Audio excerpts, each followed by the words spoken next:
welcome to Tales in the Dark. I know many of you enjoy relaxing with these videos, so I recommend turning down the volume until my voice is barely audible. It'll make the experience even more soothing. Before you close your eyes, let me know in the comments where you're listening from. Leave a like and subscribe to the channel. Thank you and enjoy listening. Story 1. I was sorting through pictures from a camping trip, me and my friends, the fire pit, but something caught my eye. In the background of one photo, deep in the trees, a man was standing, pale, expressionless. I flipped to the next one. He was closer. My hands started to shake. None of us remembered seeing him. And in the last photo, he was right behind me. My breath caught in my throat as I stared at his face, mere inches from my shoulder in the photograph. I remembered that moment, laughing, roasting marshmallows, completely unaware. The stranger's features were unnervingly ordinary, yet somehow wrong, like a mask molded to resemble humanity but not quite achieving it. His eyes reflected nothing, not firelight, not stars, not even darkness. The photographs trembled in my hands. I scattered them across my kitchen table, arranging them in sequence. 5 photos total. In the first, he was a distant silhouette among pine trees, barely distinguishable from the shadows. In the second, halfway between the forest edge and our campsite. Third, standing just beyond the circle of firelight. Fourth, at the edge of our gathering. Fifth, directly behind me, his hands slightly raised as if reaching toward my neck. I ran my fingers over the glossy surface, half expecting to feel his presence beneath my fingertips. The paper remained smooth, ordinary, betraying nothing of the wrongness captured within. My phone buzzed, a text from Mark, who had taken the photos. Did you notice anything weird in those pics? My skin prickled, so I wasn't imagining it. Someone responded before I could, in a group chat I didn't remember joining. One word: looking. I threw the phone down. The screen went black, then flickered back on, showing my camera roll opening by itself. Photos I hadn't taken began appearing, dark, grainy images of my apartment, my living room from angles I never stood in, my kitchen taken from the doorway, my bedroom while I slept. My breath quickened. I grabbed the physical photos again, examining the man's features more carefully. The shape of his jaw, the set of his shoulders. With sickening clarity, I realized why he seemed familiar. He had my hairline, my build, like looking at myself from a slight distance, distorted through water. I scrambled to my feet, knocking over my chair. The sound echoed through my apartment, followed by a second crash that wasn't mine. Something had moved in my bedroom. "Hello," I called out, instantly regretting making any sound. Silence answered, heavy and waiting. I inched toward my bedroom door, phone clutched in my hand like a useless talisman. The wood felt cold under my palm as I pushed it open. Nothing, empty. My window remained shut, my bed undisturbed, but something felt wrong about the corners of the room, as if the right angles weren't quite right anymore. I raised my phone and took a picture of the empty room. When I looked at the image, he was there standing in the corner, watching me, but the corner in reality remained empty. I stumbled backward, hitting the wall. The surface vibrated subtly against my back, humming like something alive. I fled, running to my bathroom, locking the door behind me. My reflection greeted me in the mirror, pale, terrified, alone. I splashed water on my face, trying to steady myself. When I straightened, water dripping from my chin, my reflection remained bent over the sink. I froze, watching as my image straightened on its own. Movements desynchronized from mine by mere milliseconds, just enough to notice, just enough to know something was wrong. My reflection smiled, I did not. I scrambled out of the bathroom, grabbing my keys. Fresh air. I needed to leave, to think.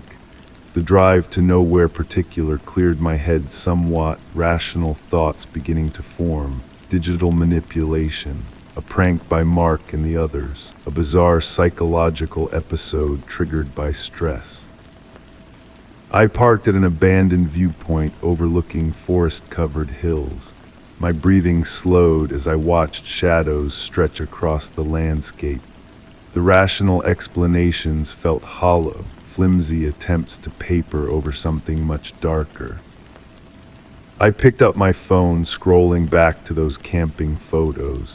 I zoomed in on the man's face in the final image, studying what I'd first taken to be my features.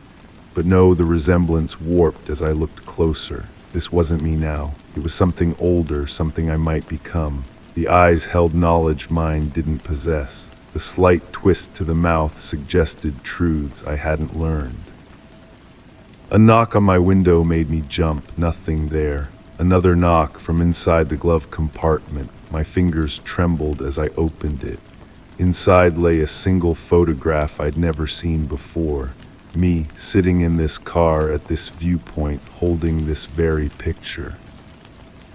The image slipped from my fingers. I started the car, tires squealing as I sped away. Back home, I burst through my door, grabbed the original camping photos, and shoved them into my shredder, watching with satisfaction as they turned to confetti. A notification sounded on my phone. A new photo message from an unknown number. The same camping pictures, intact, unshredded. Another message followed, a video this time. My finger hovered over the play button. I knew I shouldn't watch it. I knew nothing good waited within those frames, yet I pressed play anyway. The video showed my living room from my current vantage point. Then it panned, showing what should have been my own reflection in the window glass. But instead of me, he stood there, the man from the photos. He raised his hand in greeting, smiling with my face but not my expression. I whirled around. My living room windows showed only darkness and my own terrified reflection. I turned back to my phone. The video continued, now showing my bedroom, my bathroom, my kitchen all empty. Then back to the living room where I stood watching the phone. The camera zoomed in on me, closer and closer, until only my eye filled the screen. Then it pulled back. Now someone stood behind me in the video, the same man. I felt no presence at my back, sensed no breath on my neck, yet in the video, he reached toward me, fingers almost touching my shoulder. I spun around, nothing. When I looked back at my phone, the video had ended. A text message replaced it. I've been with you all along.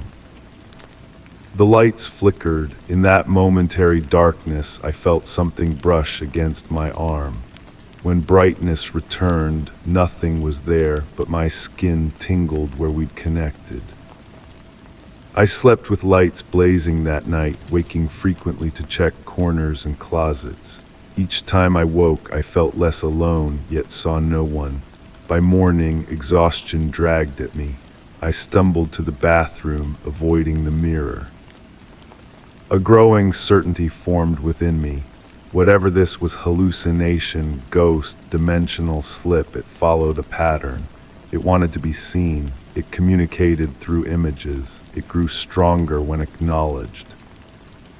I covered every reflective surface in my home. I deleted all photos from my devices. I turned off my phone. I drew the blinds against window reflections. Darkness became my companion as I systematically eliminated every possible surface that might show me something other than reality. Days passed in careful isolation. No photographs, no reflections, no electronic screens. The presence receded gradually, like tide pulling away from shore. I began to breathe easier, to sleep in longer stretches. Until I noticed something odd about my shadow on the wall. It moved a fraction of a second too slowly. It stretched longer than it should have.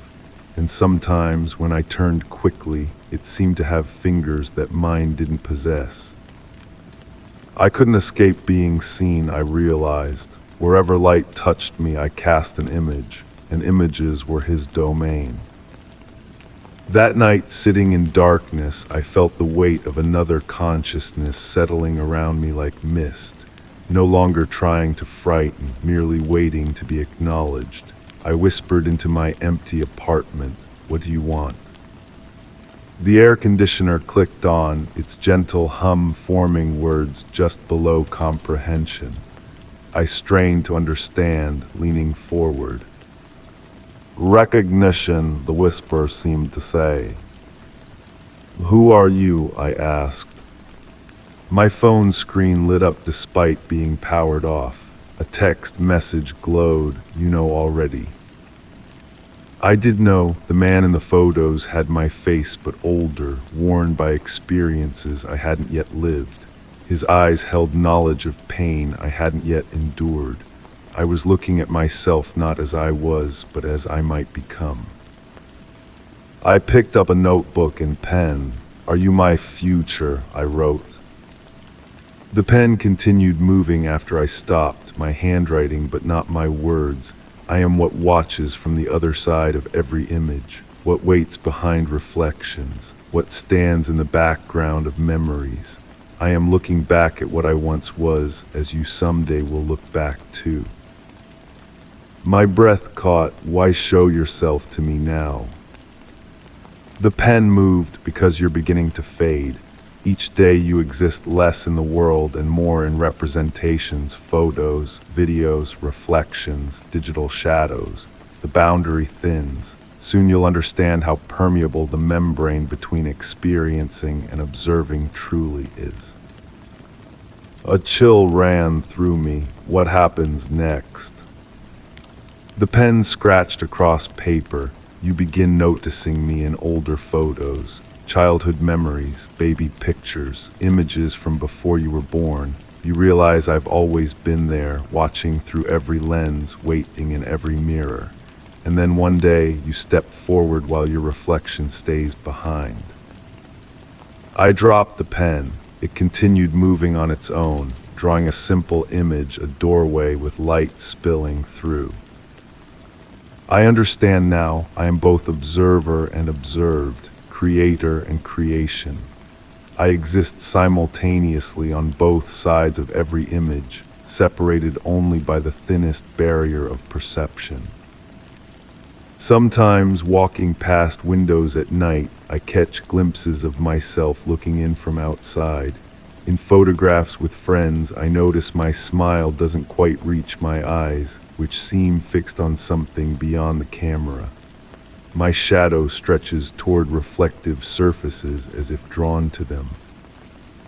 I no longer fear the man in the photos.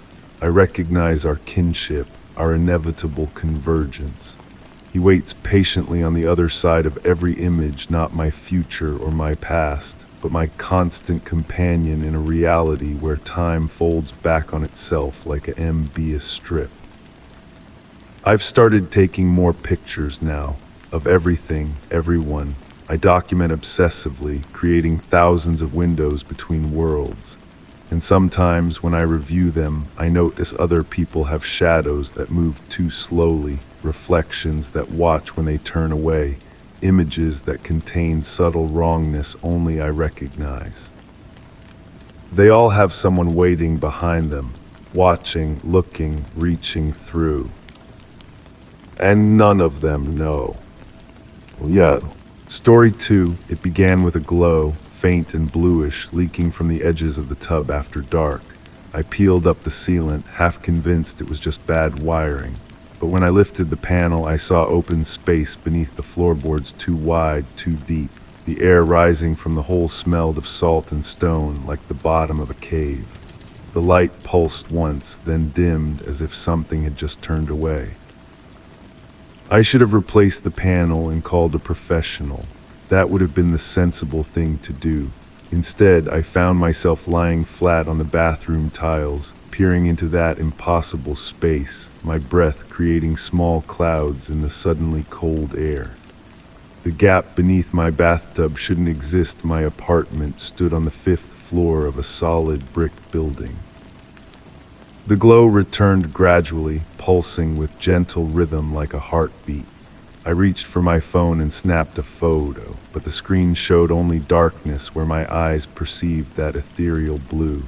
Curious, I retrieved a flashlight from the kitchen drawer and shined it into the gap. The beam disappeared into nothingness, swallowed whole, illuminating nothing. That night I dreamed of water, not the gentle lapping of waves or the comforting patter of rain, but the profound pressure of the deep where light bends and dies. I woke gasping, sheets damp with sweat, convinced for a moment that my bedroom ceiling dripped with moisture. The next evening found me crouched beside the tub again, this time with a notebook. I sketched the gap, noting the irregular edges of the opening and the way the light seemed to emanate not from a source but from the darkness itself. When I pressed my ear against the floor, I heard something between white noise and whispers, sounds just organized enough to suggest language but too distorted to comprehend. I dropped a marble into the gap on impulse. No sound of impact followed. I waited, counting my heartbeats, reaching 30, then 60, then beyond. Nothing returned. Sleep became difficult. The bathroom door, even when firmly shut, leaked thin ribbons of blue light around its frame. The air in my apartment grew heavy with that cave-like smell, mineral and ancient. My dreams filled with sensations of sinking, of pressure, of eyes watching from crushing depths. On the 4th night, I decided to document the phenomenon more thoroughly. I set up my laptop to record video while I slept, pointing the camera toward the bathroom door. The resulting footage showed nothing unusual until exactly midnight, when the screen flickered and distorted for several seconds. When the image stabilized, the bathroom door stood open, though I distinctly remembered closing it. The recording captured no movement, no sign of the door swinging open. One moment closed, the next open, with nothing but digital static between. I found myself compiling evidence photos that captured nothing, recordings filled with white noise occasionally broken by what sounded like distant voices speaking underwater.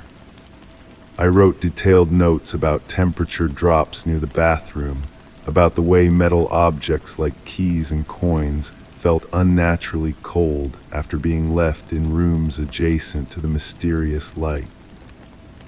Friends noticed changes in me. My skin had taken on a pallid hue, they said. My eyes reflected light strangely. Did I look tired? Was I sleeping well? I deflected their concerns with vague reassurances about work stress and insomnia. In my apartment, I began to notice other anomalies. Water from the kitchen tap ran cold regardless of setting. Mirrors showed subtle distortions at their edges, as if reality curved slightly near reflective surfaces. My houseplants wilted despite attentive care, their leaves turning not brown but an unnatural grayish blue. The gap beneath the tub widened imperceptibly each day. I measured it obsessively, marking its boundaries with a pencil each morning. The expansion happened by fractions, but it was undeniable. What had started as a crack now gaped wide enough to fit my entire arm. One evening I lowered a string into the opening, weighted with a heavy wrench. The string continued to unspool long after it should have hit bottom, yard after yard disappearing into the darkness. When I finally felt resistance, the gentle tug that followed nearly pulled me headfirst into the gap. I released the string, watching it snake downward into blue nothingness.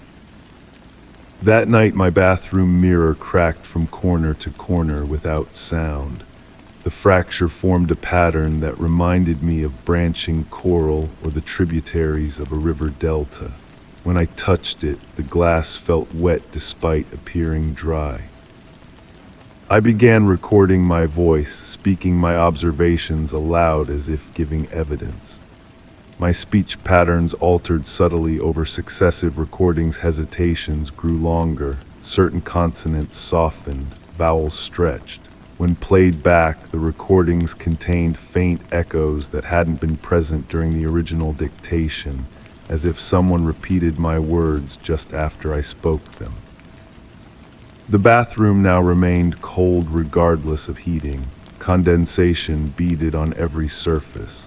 The tiles felt perpetually slick beneath bare feet. I found myself reluctant to shower, resorting to quick, anxious ablutions at the kitchen sink. Even there, water from the faucet developed a faintly metallic taste and left residue in the basin. I considered moving out, but found myself unable to complete the thought process. Planning an escape became difficult, my mind slipping sideways whenever I contemplated leaving. Instead, I continued my investigation, driven by compulsion rather than choice. I fashioned a probe from an old broomstick with my phone attached, setting it to record video before carefully lowering it into the gap. The screen showed only darkness at first, then distorted into pixels of blue and black. Just before the signal failed completely, the camera captured a single frame, what appeared to be a vast, cavernous space with luminescent growths clinging to distant stone walls. The scale suggested enormity beyond reason. When I retrieved the phone, the video file had corrupted, leaving only that single frame intact. The image quality degraded each time I viewed it, details blurring until nothing remained but suggestion and shadow. My dreams grew more vivid. I swam through corridors of my apartment transformed into underwater passages. Furniture floated weightlessly, paper dissolved into clouds of pulp. In these dreams, voices called from behind walls, speaking words that seemed profound but evaporated upon waking. I began sleeping in the bathtub. The proximity to the light provided strange comfort despite my fear. With my head pressed against the porcelain, I could hear music distant and haunting, like whale song filtered through machinery. My skin prickled with goosebumps that never fully subsided. The blue light grew brighter. It cast shadows that moved independently of their sources. Objects in its glow developed a subtle luminescence that persisted briefly when carried to other rooms. I found myself standing in the bathroom without memory of entering. Minutes on my phone became hours in reality.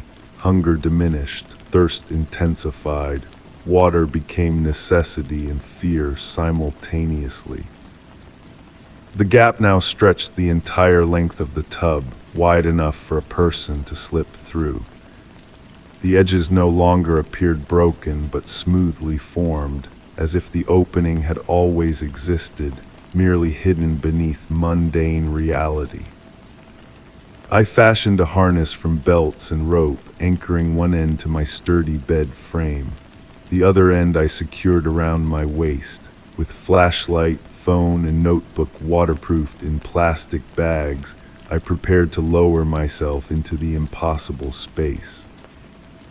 The descent began easily enough. The gap accepted me as if expected, the blue light intensifying around my body.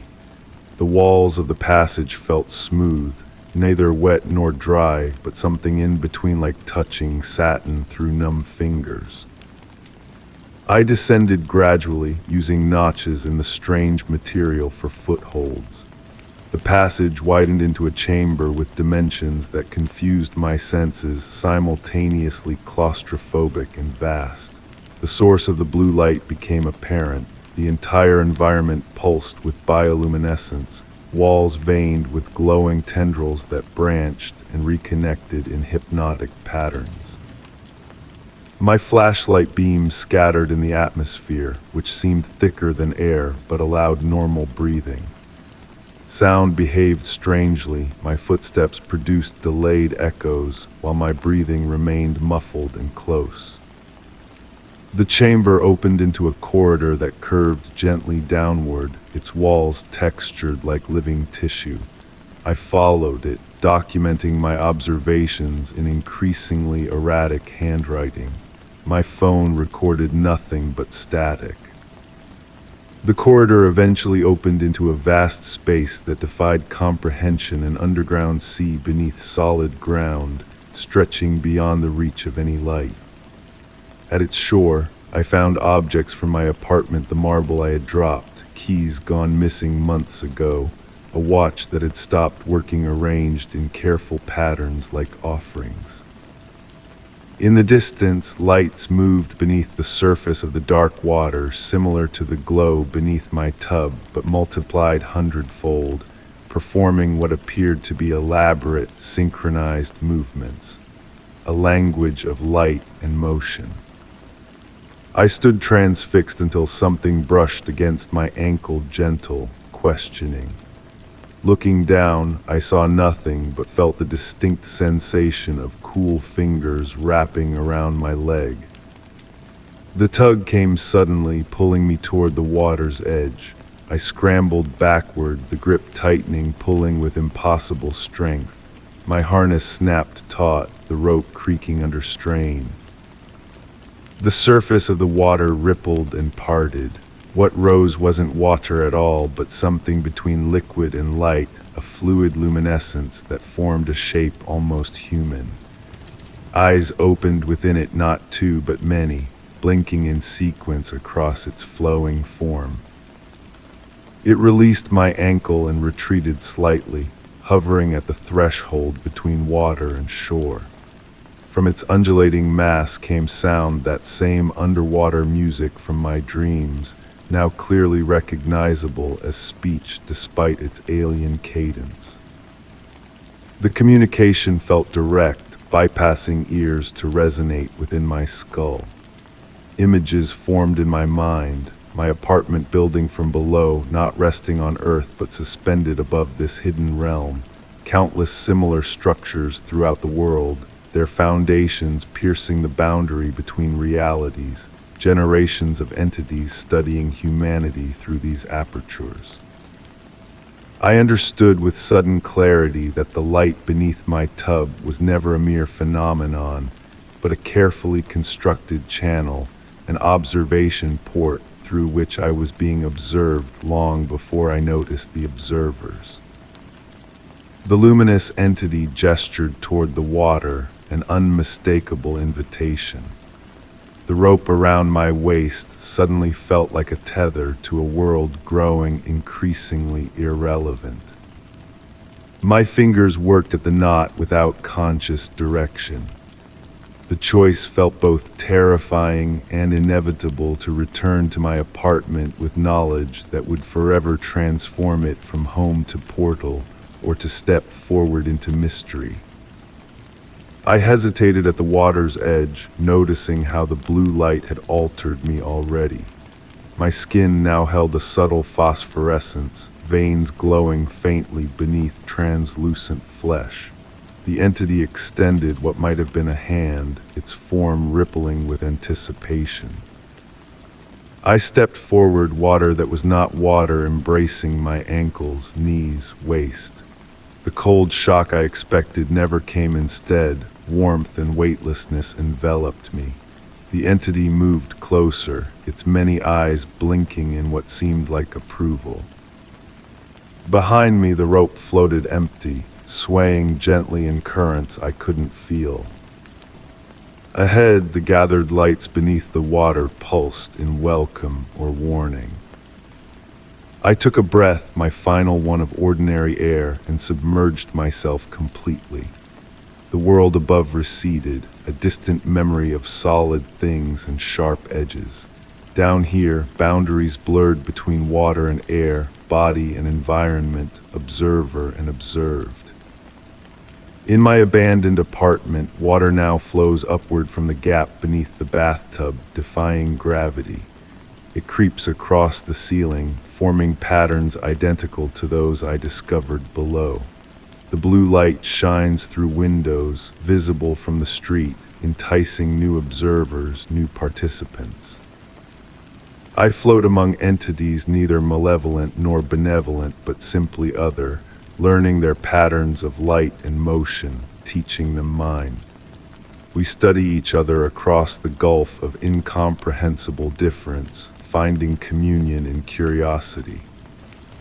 Sometimes I dream of solid ground, of doors that stay closed, of physics that behave predictably. These dreams grow fainter with each cycle of the deep light. The gap widens throughout the world. Soon, others will notice the glow beneath their feet, the whispers behind their walls, the subtle wrongness of water that flows against expectation. They too will face the choice I faced. Some will secure their tethers and retreat to comfortable illusions of safety. Others will join me in this lightless, luminous realm where the pressure of the deep reveals everything we thought we knew as provisional, temporary.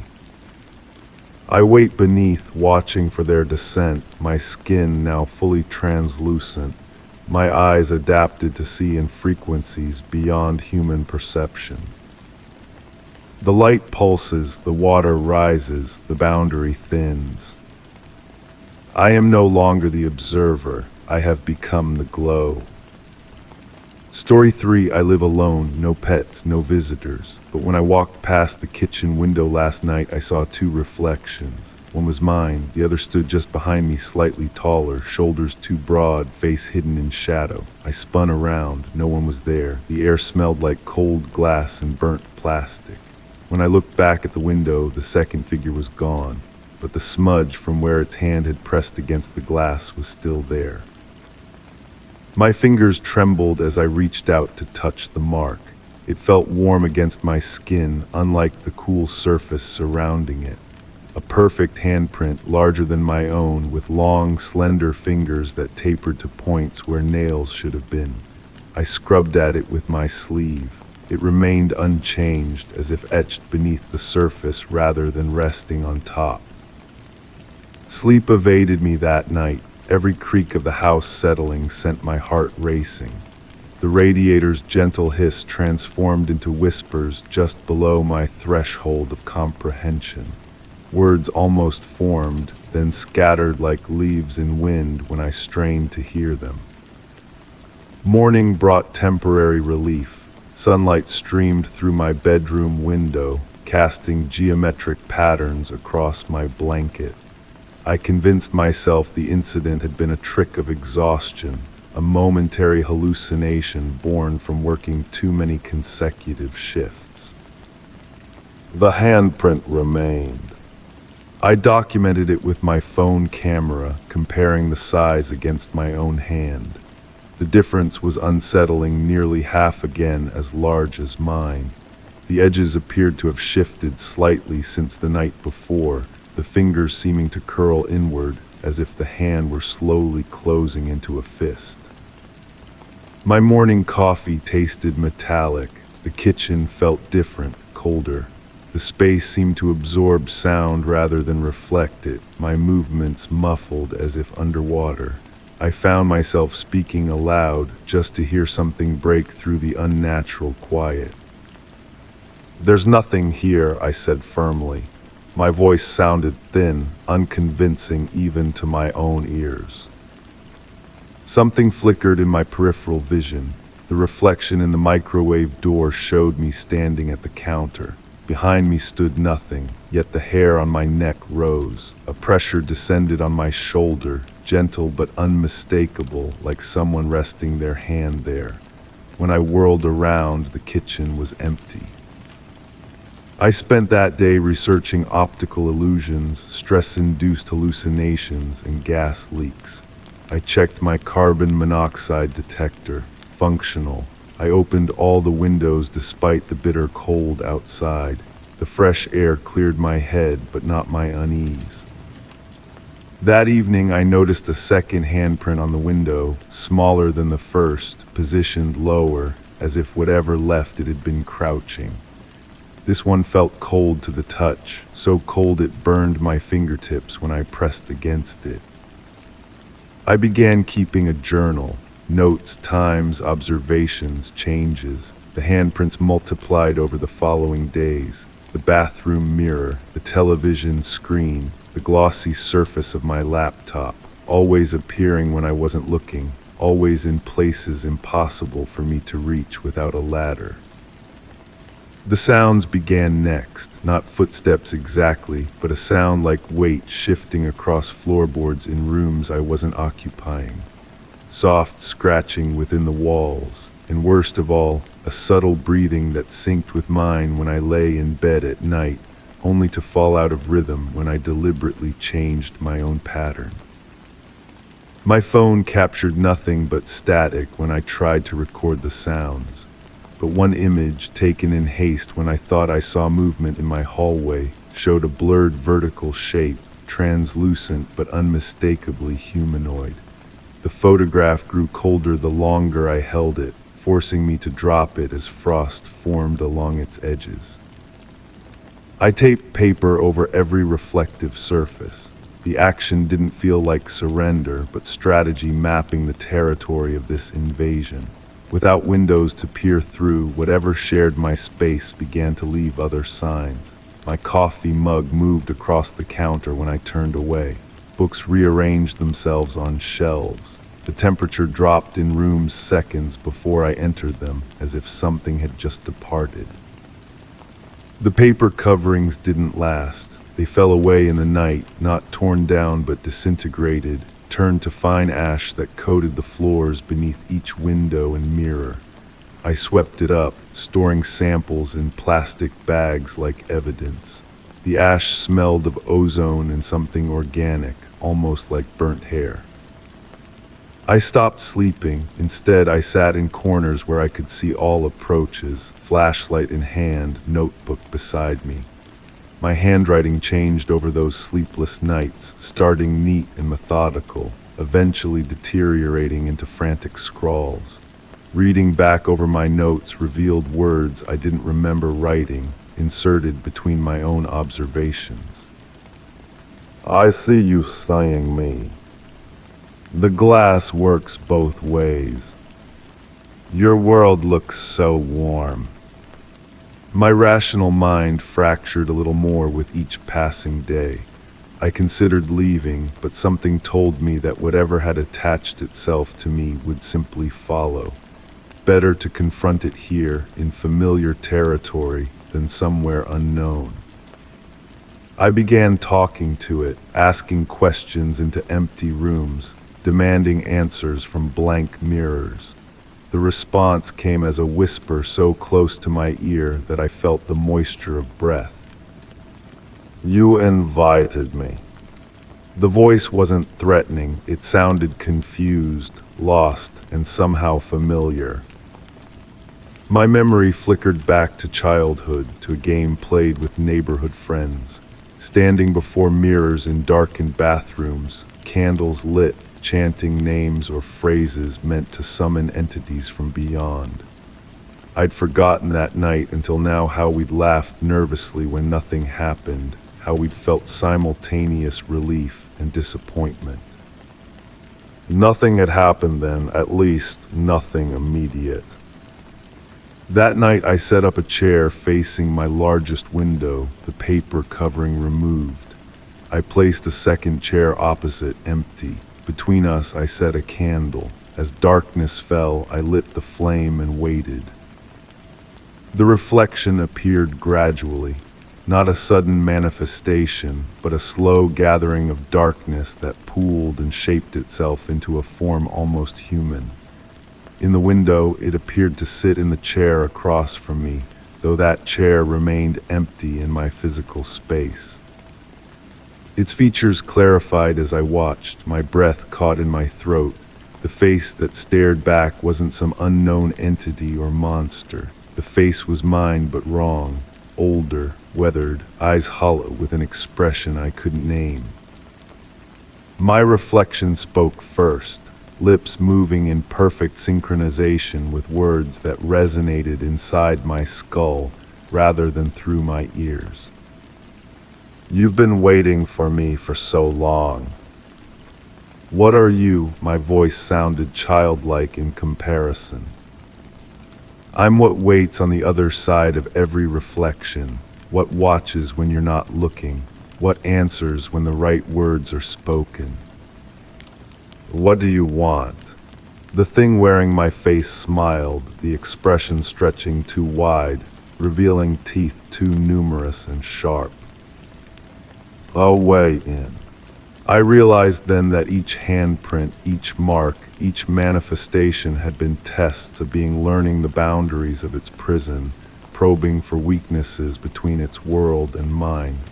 Every acknowledgement I gave it strengthened its presence. Every documentation legitimized its existence. The candle between us flickered violently, then steadied. In its renewed glow, I saw countless versions of myself stretching behind my doppelganger, each slightly different, each watching me with the same hungry intensity. An infinite corridor of reflections, all waiting for an invitation. I understood finally. It hadn't been following me.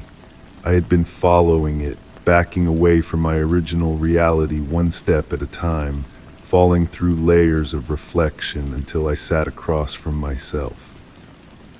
Which one of us is real? I whispered. The question hung between us as the candle flame bent horizontally, as if caught in an impossible wind. My reflection leaned forward, lips nearly touching the surface between our worlds. Neither of us anymore. With deliberate slowness, I pressed my palm against the cold glass. On the other side, my reflection placed its hand against mine, the sizes now perfectly matched. The boundary between us thinned, became permeable. I don't know which of us pulled and which pushed, but we traded places in that moment. Now I live in a world where light falls differently, where sounds have weight and colors have temperature. I observe the other me living my former life, making small mistakes that reveal the imposter standing too long before mirrors, touching reflective surfaces with unnatural frequency, tilting its head as if listening to voices from elsewhere. Sometimes it senses me watching and freezes, a prey animal catching a predator's scent. It has started covering mirrors, avoiding windows after dark, its learning caution too late. I press my hand against the glass between us and leave marks only it can see. I whisper words only it can hear. I wait for it to make a mistake, to create another opening between our worlds. Because now I understand the truth. There's no way back to what I was. Only forward through layer after layer of reflection, each world a little darker, a little colder than the last, moving deeper into the infinite regression of selves. I know something else waits ahead of me, something that left handprints for my reflection to find, just as I leave them now. Something that wears a version of my face stretched over a form increasingly less human. I'm not sure how many layers deep I've fallen, but I keep moving. What choice do I have? When you next pass a darkened window and catch your reflection, look carefully. Is it truly mimicking your movements exactly, or does it lag by a fraction of a second? Does it smile when you don't? Pay attention to the handprints that appear on your mirrors. They might be mine. Or they might belong to whatever waits beyond me, reaching back through all the layers of glass and reality, leaving its mark as it climbs toward your world. Story 4, at first I thought they were mice, scratching, skittering, soft thuds in the night, but then I heard it language, muted and rapid, words I didn't understand. I pressed my ear to the floor. The air smelled like dust and iron. Someone was whispering. From beneath the boards, something giggled. I pulled back, heart racing. The sound stopped immediately. Silence filled the room, heavy and watchful. I waited, barely breathing, until my racing pulse slowed. My old house had always made noises, creaks, groans, the natural shifting of a structure settling into itself. This was different.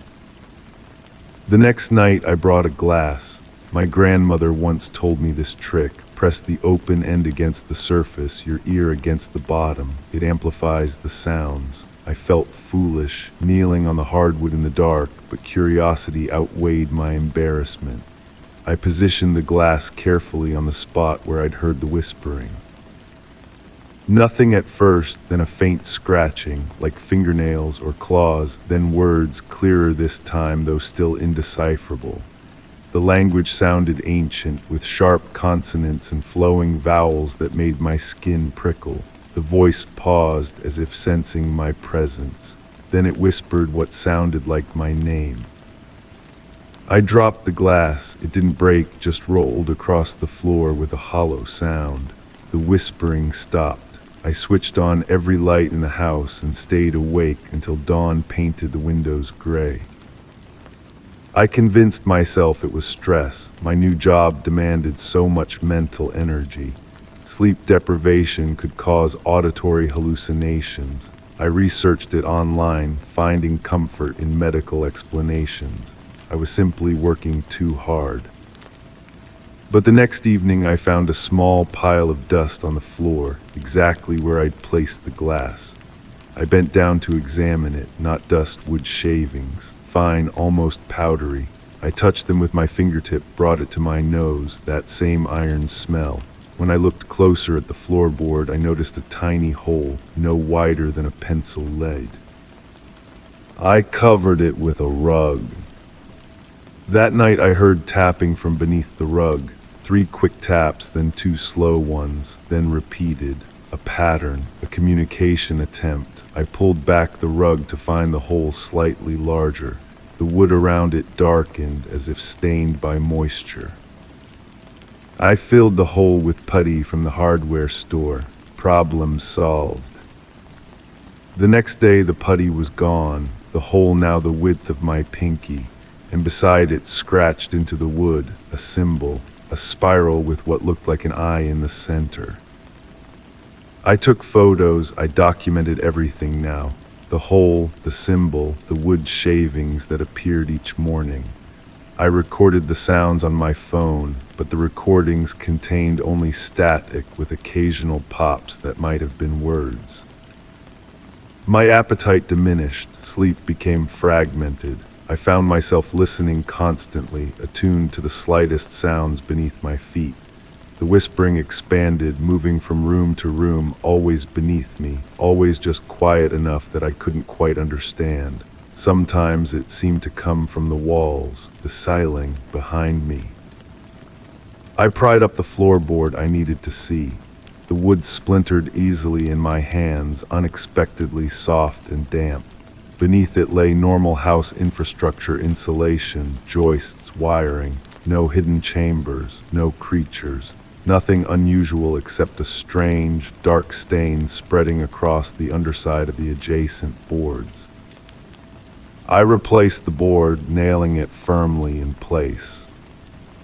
That night the whispering became singing, a beautiful, haunting melody that slipped into my dreams. I woke with tears on my cheeks, the song echoing in my mind. My nail-secured board had been removed completely. The hole now gaped the size of my fist, dark and bottomless. The edges glistened with something wet. I shone a flashlight into the hole. The beam disappeared into darkness deeper than my house should contain. My basement was directly below this room, yet the light revealed no basement ceiling, just endless black. I dropped a marble into the hole. No sound of impact came back. My skin felt strange, dry and tight, especially on my hands. Thin white lines appeared across my palms like paper cuts, but painless. They formed patterns similar to the spiral symbol on my floor.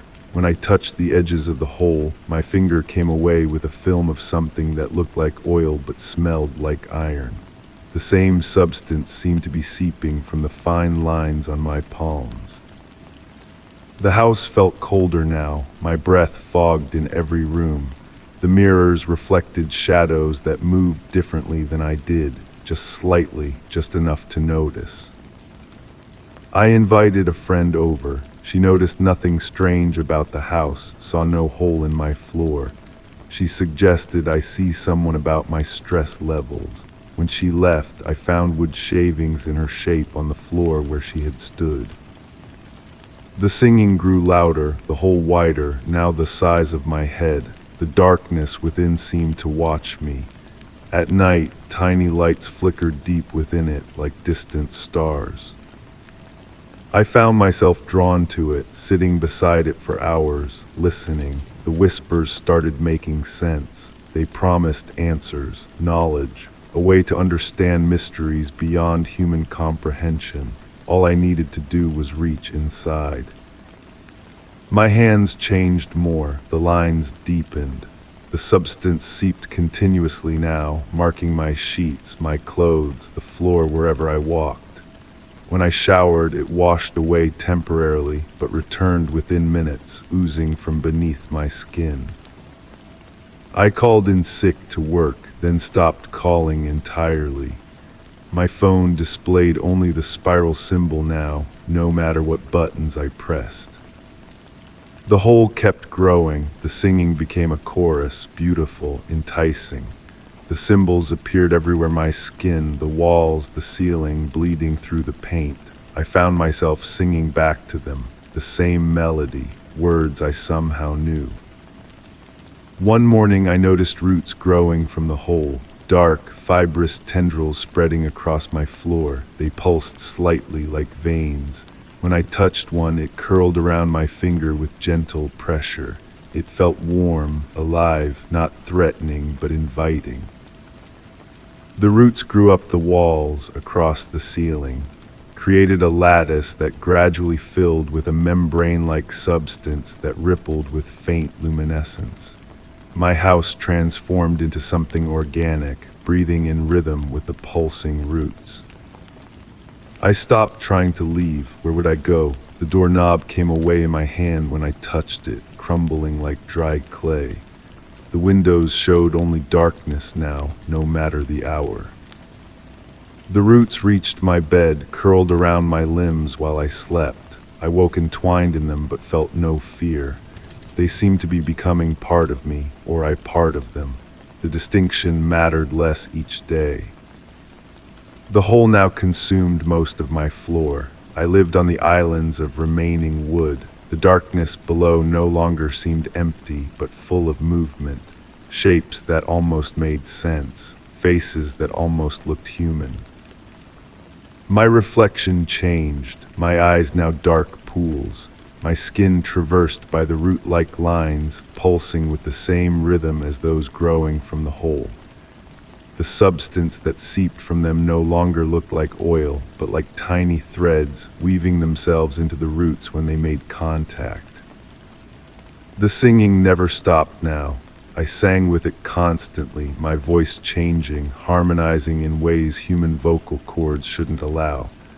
I understood the language now. It spoke of transformation, of becoming, of a world beneath worlds that had always been there waiting. I stand at the edge of the hole now. Most of my floor is gone. My house has become a shell around this growing portal. The roots have woven themselves through my skin, connecting me to whatever waits below. I am changing, becoming something new, something that belongs to the whispering darkness. I write this as a warning or an invitation, I'm no longer sure which. The boundary between myself and what lives beneath the floorboards grows thinner each moment. Soon I will step into the hole. I believe I will keep falling forever. I believe I will finally be home. If you hear whispering beneath your floor, you have a choice. Cover it with a rug, fill it with concrete, move away. Or listen closely, press your ear to the boards. They might whisper your name next. The roots are pulling me now, gently, insistently. The hole pulses like a heartbeat. I can see such wonders in its depths. I'm going now, becoming part of the things that whisper beneath the floorboards. Perhaps someday I'll whisper to you. Story 5. I kept them in the window, simple houseplants, nothing special. But one morning the tall fern was in the bathroom. The cactus had been placed neatly in my closet. Every night I'd return them. Every morning they'd be elsewhere. The soil smelled damp, but something else lingered in the air, something sweet, like cut grass and sour milk. I set up a camera. The footage made me feel sick. The recording showed nothing but static between midnight and dawn, just white noise and occasional flickers of shadow.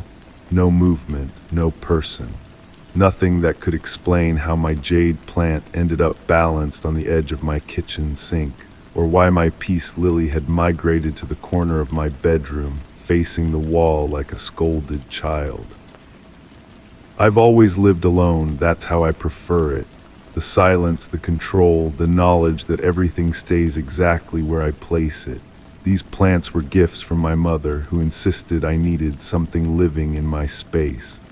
"It's too sterile," she'd said, running her finger across my spotless countertop. I hadn't wanted them. Now they refused to stay put. The next night, I did more than just set up the camera. I placed tiny, almost invisible threads across doorways, balanced coins on door handles, sprinkled a fine layer of flour on the hardwood floor surrounding my collection of greenery. I sat awake, back pressed against my headboard, listening to the building settle around me. I must have drifted off because when my eyes snapped open, darkness still filled the room. My skin prickled with a sensation I couldn't name, a vibration, a frequency just beyond hearing. The air felt thick, resistant, as if the oxygen had been replaced with something heavier, something that carried sound differently. A soft rustling came from the living room. My mouth went dry. The sound wasn't mechanical or human. It was organic, the gentle whisper of leaves against leaves, of roots shifting through soil. I reached for my phone to use as a light, but my fingers found only the cool surface of my nightstand. My phone had been moved. The rustling stopped. I held my breath, straining to hear through the unnatural silence that followed. My heart pounded so loudly I feared it would give away my consciousness. That's when I realized what bothered me most. The plants knew when I was watching. They performed their migrations only when they believed I couldn't see, which meant they were aware of me. Morning light revealed my threads unbroken, coins undisturbed, the flower pattern perfect except for small, circular depressions as if something had dripped from above. My spider plant now hung from the bathroom shower rod, its tendrils dangling into the tub. My succulent collection formed a perfect circle in the center of my dining table. I took photos, I documented everything. I measured the distances between each pot's new position and where I'd left it the night before. I collected samples of the soil to see if anything unusual had been added. I even snipped leaf samples, examining them under a magnifying glass for changes in color or texture. Nothing seemed physically different about the plants themselves. They remained healthy, vibrant even, perhaps too vibrant. The fern had grown new fronds overnight. The peace lily, which had never bloomed under my care, now displayed 3 perfect white flowers. I decided to speak with my mother. She'd kept plants her entire life, filling her home with greenery until it resembled something between a garden and a jungle. If anyone would know what was happening, she would. "Plants don't move on their own," she said, her voice crackling through the phone. "Someone's playing a trick on you. No one has keys to my apartment." "Then you're moving them yourself," she replied, "sleepwalking maybe." I didn't tell her about the footage, about the flower, about the perfect circle of succulents arranged by size, smallest to largest. Such precision couldn't come from sleepwalking. That night I didn't return the plants to the window. I left them where they were, scattered throughout my apartment like sentinels. I set up multiple cameras. I wedged a chair beneath my bedroom doorknob and swallowed 2 sleeping pills. The dream came immediately, a vision of roots spreading beneath the floorboards of my apartment, intertwining, communicating through subtle chemical exchanges. In the dream, I could understand their language. They spoke of light and darkness, of water and drought, and of something they called the joining. I woke gasping, my throat raw as if I'd been screaming. Dawn light filtered through my curtains. The chair remained firmly wedged beneath the doorknob. Reluctantly, I opened the door. Every plant had been moved into my living room, arranged in a perfect semicircle facing my couch. In the center stood a new plant, one I didn't recognize and certainly hadn't purchased. It was tall, with a thick central stalk and broad, waxy leaves that caught the light strangely, reflecting it with an almost metallic sheen. Its pot was made of a material I couldn't identify, not ceramic or plastic or terracotta, but something that resembled brushed metal with an organic texture. The camera footage showed nothing but static again, but this time, buried within the white noise, I caught snippets of what sounded like whispering. Processed through audio enhancement software, the whispers became clearer, a rhythmic pattern that almost resembled speech, but in no language I recognized. I should have thrown them all away then. I should have moved out. Instead, I did something that still haunts me. I reached out and touched the new plant. The leaf felt warm under my fingertips, warmer than a plant should be. Its surface pulsed slightly, like something breathing. When I pulled my hand away, a thin, clear residue coated my skin, odorless, viscous, impossible to wipe off completely. That night I didn't set up cameras, I didn't sprinkle flour or balance coins. I simply sat on my couch, facing the semicircle of plants, and waited. The strange new plant stood directly across from me, its broad leaves occasionally twitching, though no air stirred in the apartment. "What do you want?" I whispered, feeling foolish and terrified in equal measure. No answer came, of course, but the air changed, that same thick quality I'd noticed before, as if the composition of my environment had subtly altered. The residue on my fingers began to tingle. A sound emerged from the silence, not from the plants, but from inside my own head. A humming that resonated through my skull, vibrating my teeth. The sound resolved into patterns, then into concepts that bloomed in my mind like flowers opening in fast motion. They showed me what they wanted. I understood then why my mother had insisted I needed something living in my space, why she'd seemed so insistent, so concerned about my sterile apartment. The plants hadn't come from a nursery or garden center. They had come from her greenhouse, the one in the backyard she never let anyone enter. The residue on my fingers had spread, creeping past my wrist, thin tendrils of translucent material mapping the veins in my arm. I didn't feel afraid anymore. The plants weren't hostile. They were curious, exploratory. They wanted communion. The new plant, the central one, bent toward me. A seam appeared down the center of its stalk, parting slightly to reveal a glistening interior. I know what you're thinking. Run, call someone, fight back, but you don't understand what it offered me. Not death or absorption, but transformation. A chance to experience consciousness beyond the limitations of a single, isolated mind. My mother had understood. She'd made her choice years ago. Now it was my turn. I stood up and approached the semicircle. The plants trembled not in fear, but anticipation. The central stalk opened wider, revealing an interior chamber filled with a luminescent fluid. The scent hit me, then cut grass and sour milk, but underneath, something indescribably sweet. I stepped into the semicircle.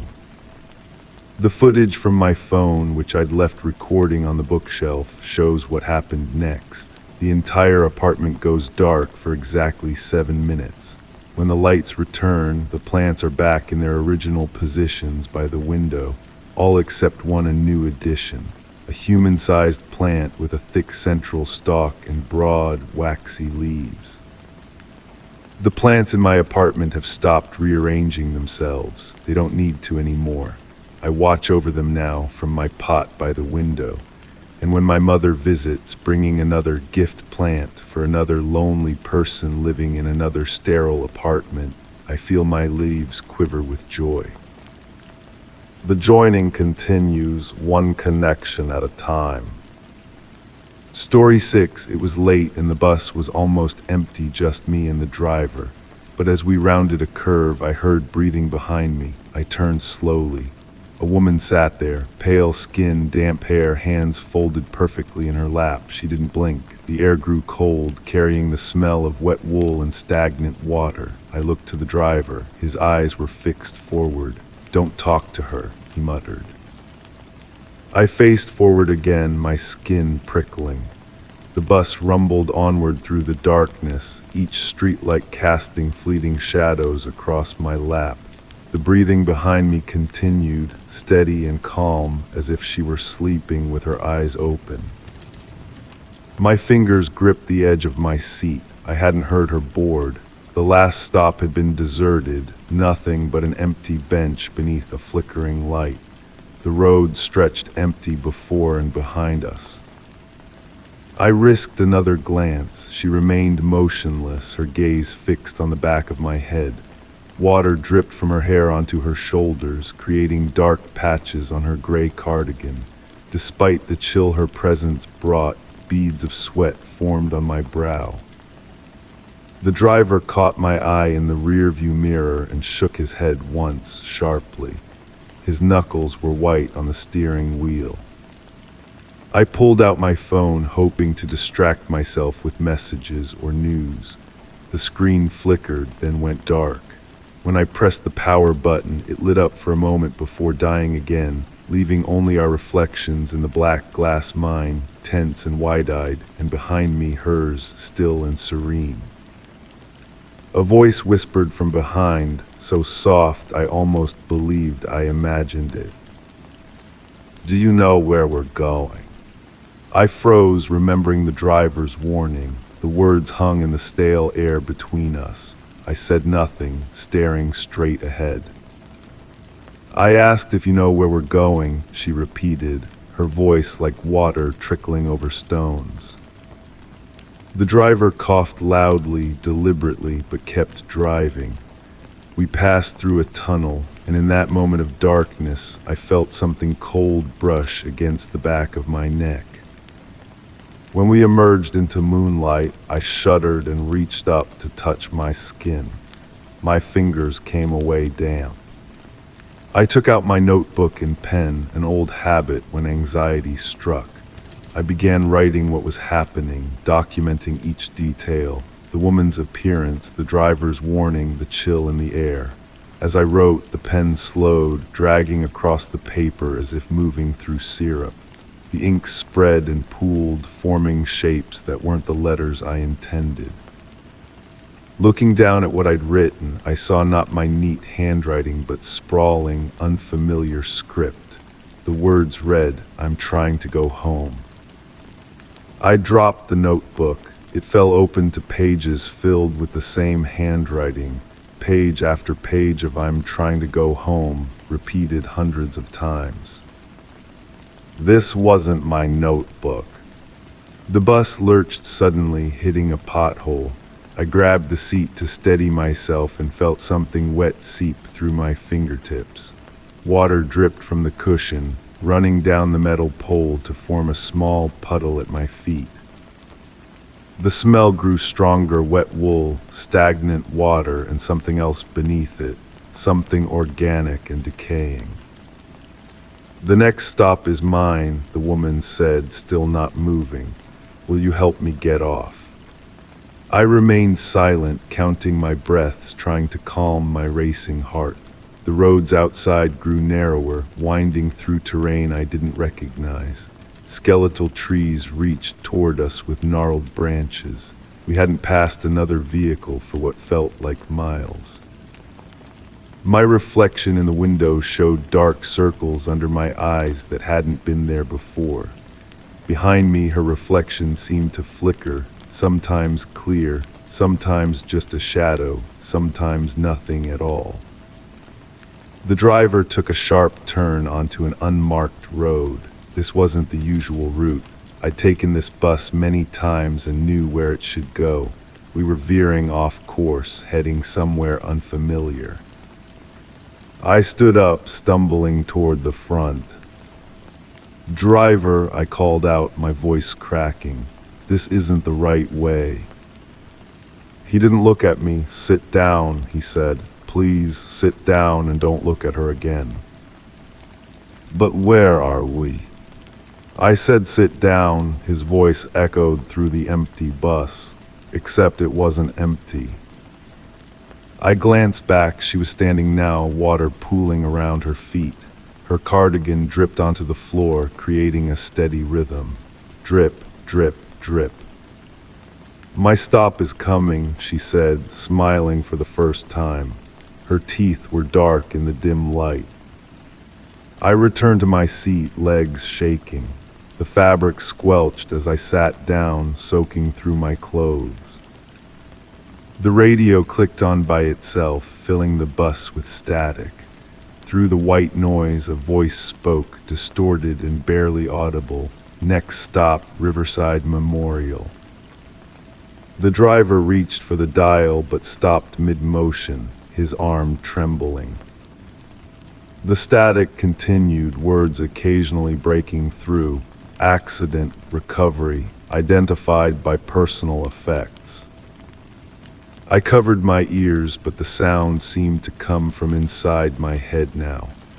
When I lowered my hands, they were wet again, not with water, but with something darker. The woman moved, sliding into the seat directly behind the driver. She leaned forward, her mouth near his ear. I couldn't hear what she whispered, but I saw his face in the mirror. All color drained away, leaving him ashen. The bus slowed, then stopped. No light shone outside, only darkness and the shapes of trees against a moonlit sky. The doors opened with a hydraulic sigh.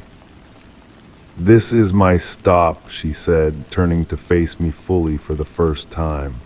"Will you help me now?" I saw her clearly then. The gray cardigan wasn't gray at all, but once white fabric now stained and mudded. Her hair wasn't just damp, but tangled with weeds. Her skin wasn't merely pale, but bluish, with darker patterns visible beneath the surface. "I don't understand," I whispered. "Yes, you do," she replied. "You were there. You saw the bus go off the bridge. You saw me in the water." A memory surfaced, not mine, yet somehow inside my mind. Screeching brakes, shattering glass, cold water rushing in, hands reaching, grasping, finding nothing solid. The driver stood suddenly. "That's enough," he said, his voice stronger now. "This has gone too far." He walked down the aisle toward us, his footsteps leaving no sound on the metal floor. As he approached, his uniform changed, becoming white and crisp, with a badge that read Memorial. "She doesn't belong to you," he told the woman. "She wasn't on your bus. She only saw what happened." The woman's face contorted with anger and grief. "But she can still help me," she insisted. "She can tell them where to find me."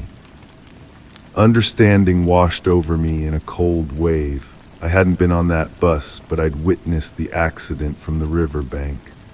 I'd watched helplessly as it plunged into the water, too far away to help, too shocked to move. I'd been riding buses ever since, looking for something I couldn't name. "I tried to call for help," I said, the words forming without conscious thought. I reported what I saw. They never found me, she replied. I'm still there, caught beneath the seats. The driver, not a driver at all, placed a hand on my shoulder. You did everything you could, he said gently. This isn't your burden to carry. The woman's form seemed less solid now, edges blurring, water dripping more heavily onto the floor. Tell them where to look, she pleaded. Under the third row by the emergency exit. Tell them I'm still waiting to go home. I nodded slowly, a weight lifting from my chest. I will, I promised. I'll make sure they find you. She smiled then, a genuine expression that transformed her face. The bus doors remained open, showing not the darkness of the woods but a soft, diffuse light. Thank you, she whispered, moving toward the exit. Before stepping out, she turned one last time. Don't ride this route anymore. Your journey lies elsewhere. As she disappeared into the light, the bus interior changed. The seats were dry again, the smell of stagnant water replaced by the familiar scent of vinyl and cleaning solution. The man in white was gone too. I was alone, truly alone, on an empty bus that had stopped at a regular bus shelter. The doors closed and the vehicle continued its route. At the next stop, I got off, my legs unsteady, but my mind clearer than it had been for months. The next day, I called the authorities with specific information about where to search in the submerged bus wreckage. I didn't explain how I knew. A week later, I read the small news article, Final Victim of Bridge Collapse Recovered. The piece mentioned a woman in a white cardigan, found exactly where I'd said she would be. I don't ride buses anymore, but sometimes when it rains, I catch the scent of wet wool, and I know she found her way home. Story 7, I knew this desk. I built it myself. 3 drawers, all shallow, but today a 4th had appeared tall, seamless, perfectly centered. My hand hovered over the handle. The air smelled like old paper and dry wood, but underneath it was something sour like vinegar. I pulled it open. Inside was a photo of me sleeping. The image was crisp, recent. My bedroom, my sheets, my face in peaceful slumber. I stared at it, mind racing. Who took this? When? I flipped it over. Nothing on the back, just white space. I returned it to the drawer and closed it with a soft click. I sat back in my chair, fingers drumming against the wood. The desk remained solid beneath my touch, familiar grain patterns exactly where they should be. I built this desk during winter break, measured twice, cut once, 3 drawers, not 4, I was certain. Opening the drawer again, I found the photo gone. In its place lay a small notebook, its cover worn leather, edges frayed. I lifted it out, feeling its weight. The pages were filled with handwriting, my handwriting, but I had no memory of writing any of it. Day 4, the sound continues. It comes from inside the walls but disappears when I press my ear against them. Something is watching me sleep. I flip through more pages, entries dating back weeks, describing events I had no recollection of, a persistent scratching noise, shadow figures in my peripheral vision, a recurring dream about a door that shouldn't exist. I closed the notebook, my pulse quickening. This was some kind of elaborate prank, it had to be. I examined the drawer itself, running my fingers along its edges. The wood matched perfectly. The craftsmanship was identical to my own, too identical, as if someone had studied my techniques and replicated them flawlessly. Standing up, I walked to the kitchen for water. The cool liquid did little to calm my nerves. When I returned, the drawer was slightly ajar. I was certain I had closed it. Pulling it open revealed neither the photo nor the notebook. Now it contained a small digital voice recorder. The red light indicated it was actively recording. I picked it up, thumb hovering over the play button. A sense of dread washed over me. I pressed it anyway. Static filled the room, then my own voice emerged from the tiny speaker. I know you're listening. You think you're the one in control, but you're not. The recording continued with breathing sounds, then silence. Just as I was about to stop it, another voice, raspy, distorted, yet somehow familiar, whispered, "Look behind you." I spun around, nothing, empty room, windows closed, door shut. I turned back to the desk and the recorder was gone. The drawer now contained a single key, old, brass, heavy in my palm.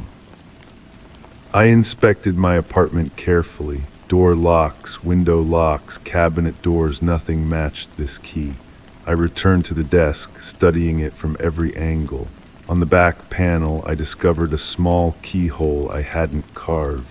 It blended so seamlessly with the wood grain that it was nearly invisible. The key slid in with resistance. It turned with a deep, resonant click that vibrated through the entire desk. I walked around to the front. The mysterious fourth drawer had changed. Its wood was darker now, aged by decades that had passed in minutes. The handle had transformed into an ornate pull made of tarnished metal. I hesitated before opening it. Whatever game this was had gone beyond a simple prank, but curiosity overcame caution, and I pulled the drawer open. Inside was a stack of Polaroid photos. Each one showed me in my apartment, going about my daily routine, making coffee, reading on the couch, working at my desk, sleeping. The angles were impossible, as if taken from inside the walls, from the ceiling, from places a camera couldn't possibly be. The final photo showed me standing exactly as I was now, looking down at these very photos. I dropped them, stepping back. When I looked up, my reflection in the window across the room seemed delayed by a fraction of a second. I moved, it moved after me. I raised my hand. It followed, just a moment too late. Sleep was impossible that night. I sat on my couch, lights on, watching the desk from across the room. The drawer remained closed, but I could feel its presence like a weight in the air. Morning brought no relief, only exhaustion and a deepening sense of unease. I decided to destroy the desk. I needed tools from the storage closet, a hammer, perhaps a saw. When I opened the closet door, I found myself staring at my desk, the same desk that should have been in my living room. I turned around. The desk was still there too, exactly where it had been. Now there were two. I touched the closet desk, solid, real, the same handcrafted details, the same wood grain, the same mysterious fourth drawer.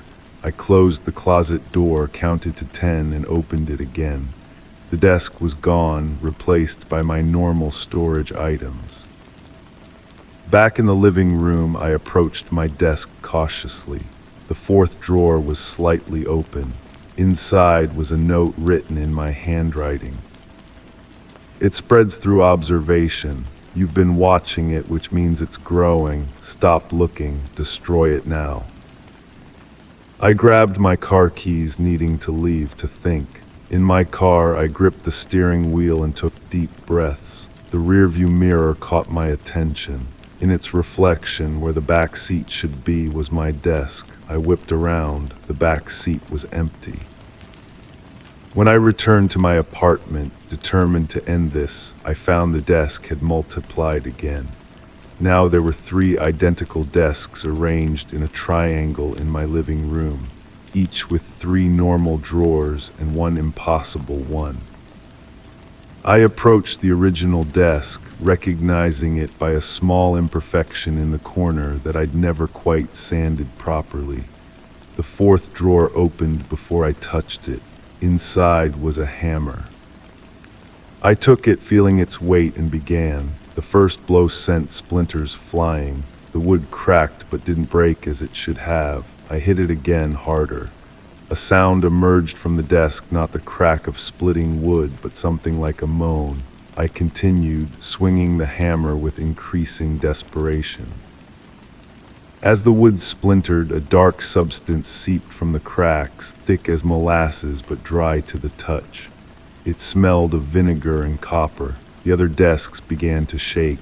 Their drawers opened and closed on their own, a cacophony of wooden thuds that grew louder as I continued my destruction. When the original desk finally collapsed, the others went still. The mysterious substance evaporated into the air, leaving no trace. I stood amidst the wreckage, breathing hard, hammer still clutched in my hand. One by one, the other desks faded from existence, becoming transparent, then disappearing altogether. Relief washed over me. It was over. That night, I swept up the remains of the desk and placed them in a trash bag. As I was about to tie it closed, I noticed something among the splinters, a small drawer pull. The one from the fourth drawer. I should have thrown it away. Instead, I placed it in my pocket. I slept deeply that night, exhaustion finally claiming me. When I woke, my hand went instinctively to the drawer pull I had left on my nightstand. It was warm to the touch, almost vibrating with energy. I got out of bed and walked to the bathroom. The medicine cabinet mirror reflected my tired face. I opened it to retrieve my toothbrush. Inside, where my toiletries should have been, was a small wooden space, a drawer, my drawer, and inside it a photo of me, standing exactly where I was now, looking into this very mirror. I closed the cabinet quickly, heart pounding. When I opened it again, my toiletries were back, normal, ordinary. But as I reached for my toothbrush, I noticed something on my wrist that hadn't been there before. A small mark in the shape of a drawer pull, as if branded into my skin. I touched it.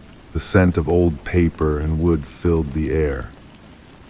And somewhere, just at the edge of hearing, I could swear I heard the sound of a drawer slowly opening. Story 8, it rained hard that night. I was drying off when I noticed them dark prints on the ceiling. 5 fingers splayed, not like footprints, not like anything that should have been up there. The plaster smelled damp and something dripped behind the drywall. I touched the print, it was still wet. My first thought was a leak, but that didn't explain the perfect handprint. I examined the room carefully, searching for access points, a logical explanation. My fingers came away stained with a rust-colored substance, not water, not paint, something thicker, earthier. It smelled of iron and soil. I took photos with my phone, capturing the strange marks from different angles. The pictures showed something I hadn't noticed with my naked eye, a faint trail leading from the first print to another and another. 5 handprints in total, moving across my ceiling in a deliberate pattern, as if someone crawled upside down through my home. Sleep became impossible that night. The persistent patter of rain against my windows blended with another sound, a soft scratching from inside the walls. I told myself it was branches against the house, or perhaps mice seeking shelter from the storm, yet the rhythm felt intentional, almost communicative. Morning arrived with weak light filtering through my curtains. I expected the prints to have dried, faded, or revealed themselves as a strange trick of light and shadow. Instead, they appeared darker, more defined. The substance had spread slightly, creating halos around each finger mark. I stood on my bed for a closer look and noticed something new, tiny ridges within each print, whorls and lines, fingerprints within handprints. I began researching. The history of my house revealed nothing unusual, no deaths, no strange occurrences reported by previous owners. My building materials were standard, the structure sound, yet the handprints remained, defying rational explanation. That evening, I invited a friend over. I needed another pair of eyes, confirmation that I wasn't imagining things. But when she arrived and I pointed to the ceiling, her expression remained neutral. "What am I looking at?" she asked. The ceiling was clean, unmarked, white plaster without a single blemish.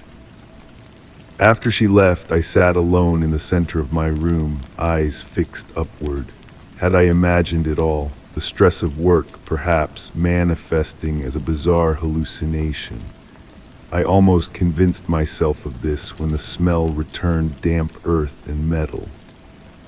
I switched off the lights and used my phone's flashlight, playing it across the ceiling at different angles. In the harsh directional light, subtle distortions appeared in the plaster, not handprints but slight depressions where they had been, as if something had pressed from the other side, leaving an impression. The scratching inside the walls returned that night, more persistent. No longer random, it followed me from room to room.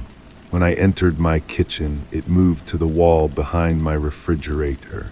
When I retreated to my living room, it shifted to the space behind my bookshelf. I decided to document everything. I set up recording devices throughout my home, placed flour on the floor near the walls, and positioned my laptop to capture video of the ceiling while I slept. My notes grew extensive, detailing every sound, smell, and visual anomaly. The recordings revealed something unexpected. While the video showed nothing unusual on the ceiling, the audio captured what sounded like breathing shallow and irregular, coming from everywhere and nowhere at once. The flower remained undisturbed except in one spot near the hallway wall. There, a single partial handprint appeared, but smaller than those on the ceiling, like a child's hand had pressed against the surface. My investigation intensified. I tapped on walls, measuring the sound reflection. Most returned the expected hollow echo, but one section directly beneath where the first handprint had appeared on the ceiling sounded different, solid, as if filled with something dense. I contemplated cutting into the wall, but hesitated. What if breaking the barrier made things worse? What if whatever left those prints was waiting for an invitation? Dreams came fragmented on the rare occasions sleep found me.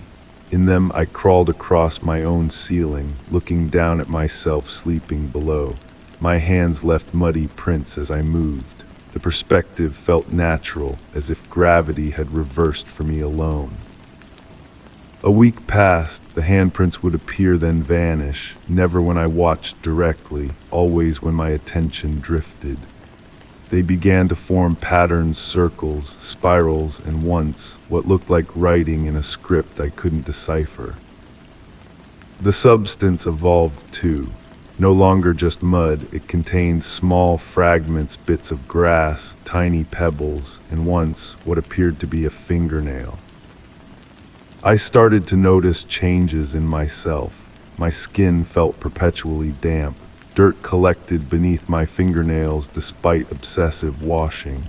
When I looked in mirrors, my reflection seemed delayed by a fraction of a second, as if struggling to keep pace with my movements. One morning I woke to find mud in my bed. Not brought in from outside, it emerged from my pores during the night, staining my sheets with the same rusty earth that formed the ceiling prints. The scratching in the walls grew loud enough to wake neighbors, yet when maintenance came, they heard nothing. They checked for pests, finding no evidence of infestation. Their instruments detected no unusual moisture levels, despite the perpetual dampness I felt. I began sleeping elsewhere at hotels, at friends' homes. The symptoms subsided but never completely disappeared. The smell followed me, fainter but present. In every room I stayed, I found myself staring at ceilings, waiting for those familiar marks to appear. Returning home became necessary eventually. Bills needed paying, plants needed watering. The handprints greeted me immediately, no longer just on the ceiling, but on every surface. Walls, floors, furniture, all marked with that same muddy substance. Except when I tried to photograph them, they wouldn't appear in images. When I ran my fingers over them, the texture of the surfaces remained unchanged. They existed in a space between perception and reality. I began talking to them, asking questions into empty rooms. What are you? What do you want? The scratching would pause momentarily after each question, as if considering a response before resuming its irregular rhythm. One night, exhausted beyond reason, I pressed my palm against the wall where the scratching seemed loudest. The surface felt warm, almost feverish. I closed my eyes, concentrating on the sensation beneath my hand. The scratching stopped. In its place came a pressure against my palm, gentle at first, then firmer. The wall seemed to yield, becoming soft and pliant. Something pushed back against my hand, mirroring my touch. I pulled away immediately, heart hammering in my chest.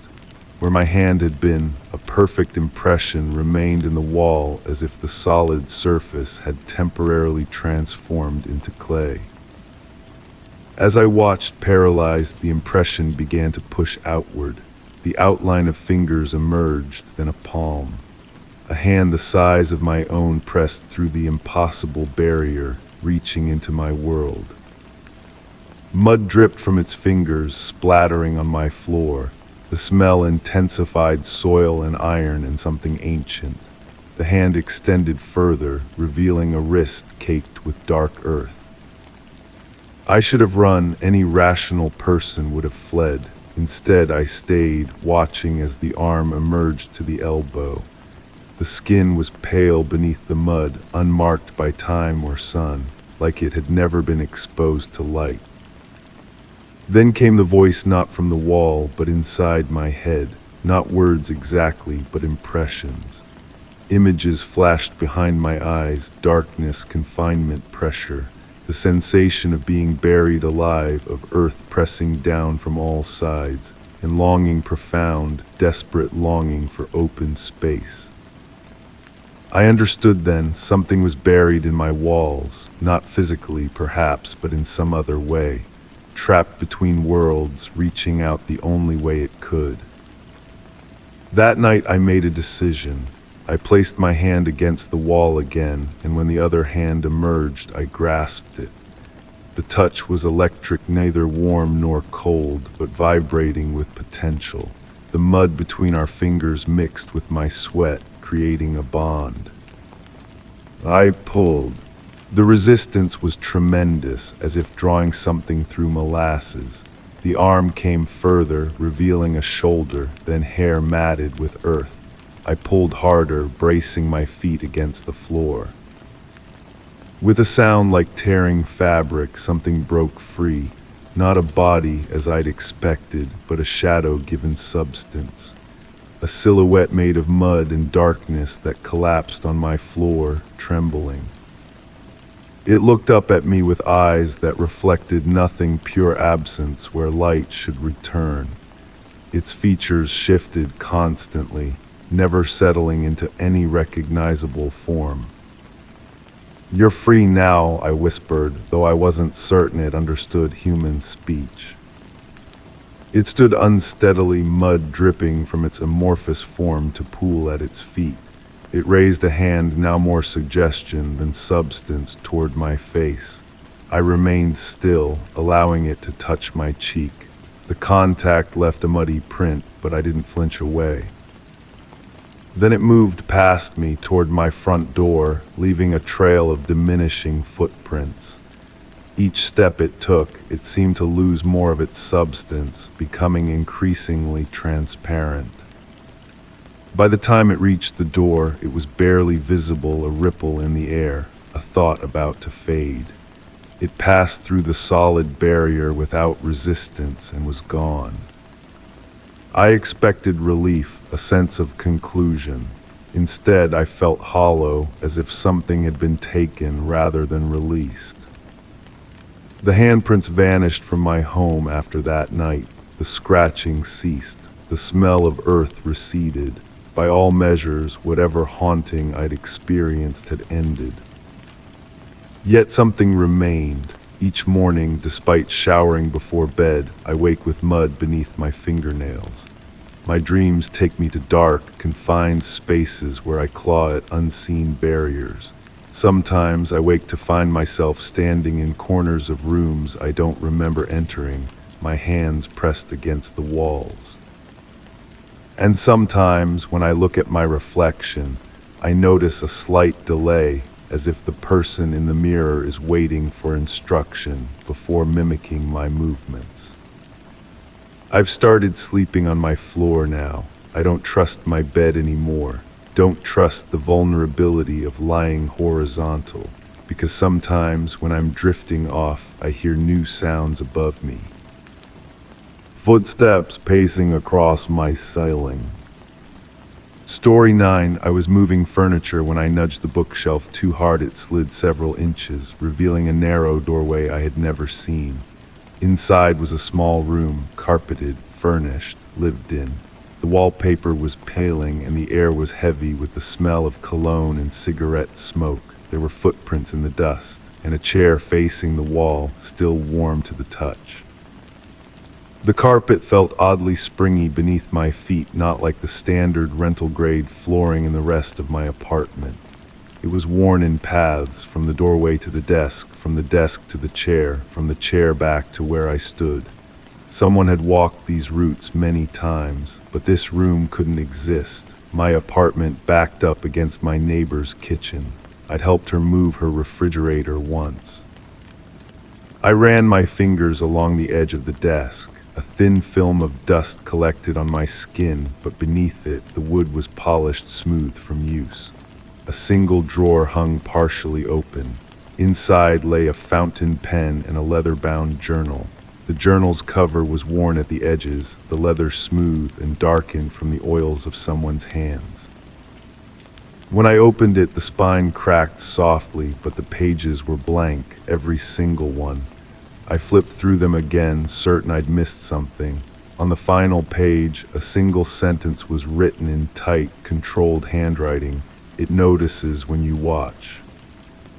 The wall in front of the chair was blank, save for a small water stain that spread across the yellowing wallpaper.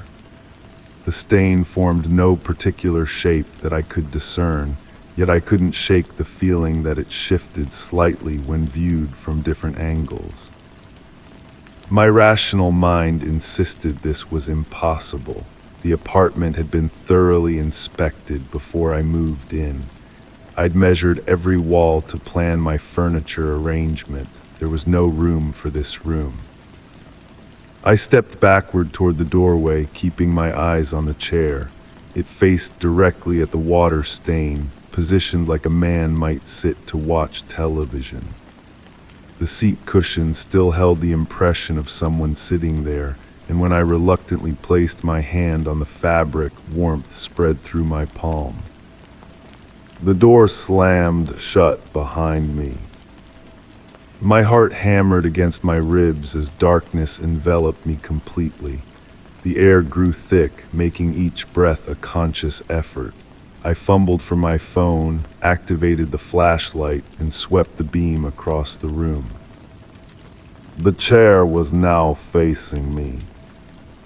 I didn't touch it, I know I didn't touch it, yet it had rotated approximately 45 degrees and now pointed directly at where I stood. My phone died without warning, plunging me back into darkness. I reached out, feeling for the wall, for the door, for any way out. My fingers brushed against something that felt like fabric, not wallpaper, not wood. It felt like the sleeve of a suit jacket. I yanked my hand back and stumbled away, colliding with what should have been the opposite wall, but instead I fell into empty space, much farther than the dimensions of the room should have allowed. I crawled forward, hands stretched out before me. The floor beneath me changed from carpet to something that felt like cold, damp stone. My fingers found a switch on what felt like a metal desk lamp. Light flooded the space, revealing a different room entirely. This one had concrete floors and cinder block walls. Filing cabinets lined one wall. A metal desk stood in the center. On the desk lay stacks of folders, each labeled with a name and date.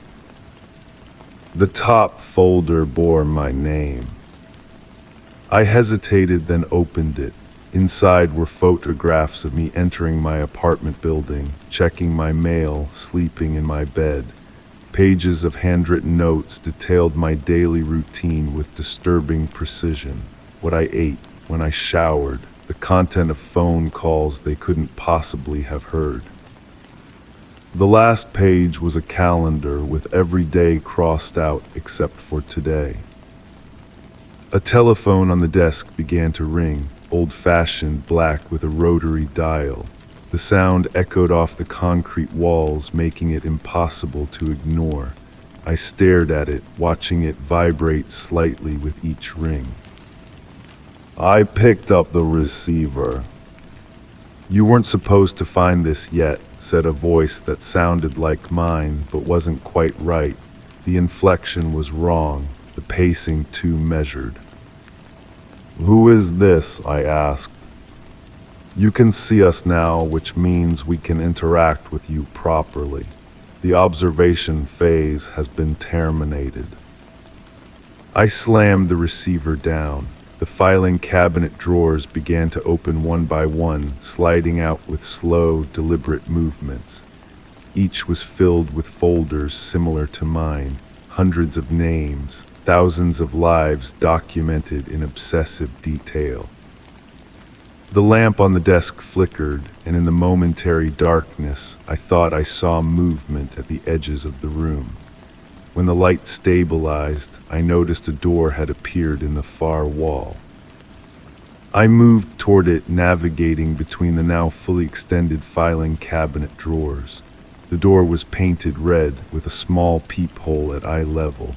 I pressed my eye against it and saw my apartment, my real apartment, just as I'd left it. The bookshelf was pushed aside, revealing the narrow doorway I'd initially discovered. Through the peephole, I watched as someone who looked exactly like me walked into view. They straightened the bookshelf, sliding it back against the wall, concealing the doorway completely. Then they sat on my couch, picked up my book, and continued reading from the exact page I'd left off. The imposter looked perfectly at ease.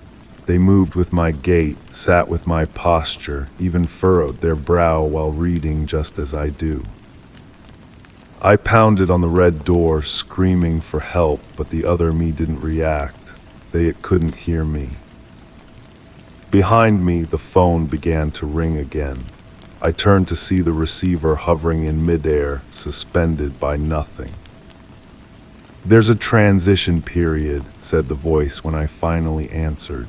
Your replacement needs time to integrate. The process works better when the subject believes they've simply discovered something unusual and returns to normal life. You've complicated things by progressing to stage 2 prematurely.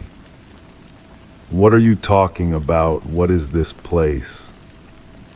This is where we process the information. Every room connects to somewhere else. Every door leads to another subject. We observe, we document, we replace. It's nothing personal. Let me out, I demanded. You are out, the voice replied. Just not in that particular life anymore, but don't worry, we have another one for you. Step through the blue door. I spun around. Where the red door had been, there was now a blue one. Why would I do that? I asked. Because the alternative is staying here with us in the in-between, and we need this processing station for the next subject. As if on cue, the filing cabinets began to close, the drawers sliding shut with mechanical precision. The lamp dimmed. The phone receiver floated back to its cradle. "Who are you?" I whispered. "We've been called many things, watchers, replacers, the management, it doesn't matter. What matters is that you choose, blue door or stay here." The concrete floor beneath my feet began to feel less solid. The walls seemed to breathe, expanding and contracting ever so slightly. "What's through the blue door?" I asked. "A life, not your previous one, but one that needs filling. The previous occupant has been promoted to observer status. The position is now available." The lamp flickered again, and I glimpsed shapes moving in the shadows, tall, slender figures that seemed to bend in impossible ways. They retreated when the light stabilized, but I could feel them watching, waiting. I approached the blue door, placed my hand on the knob.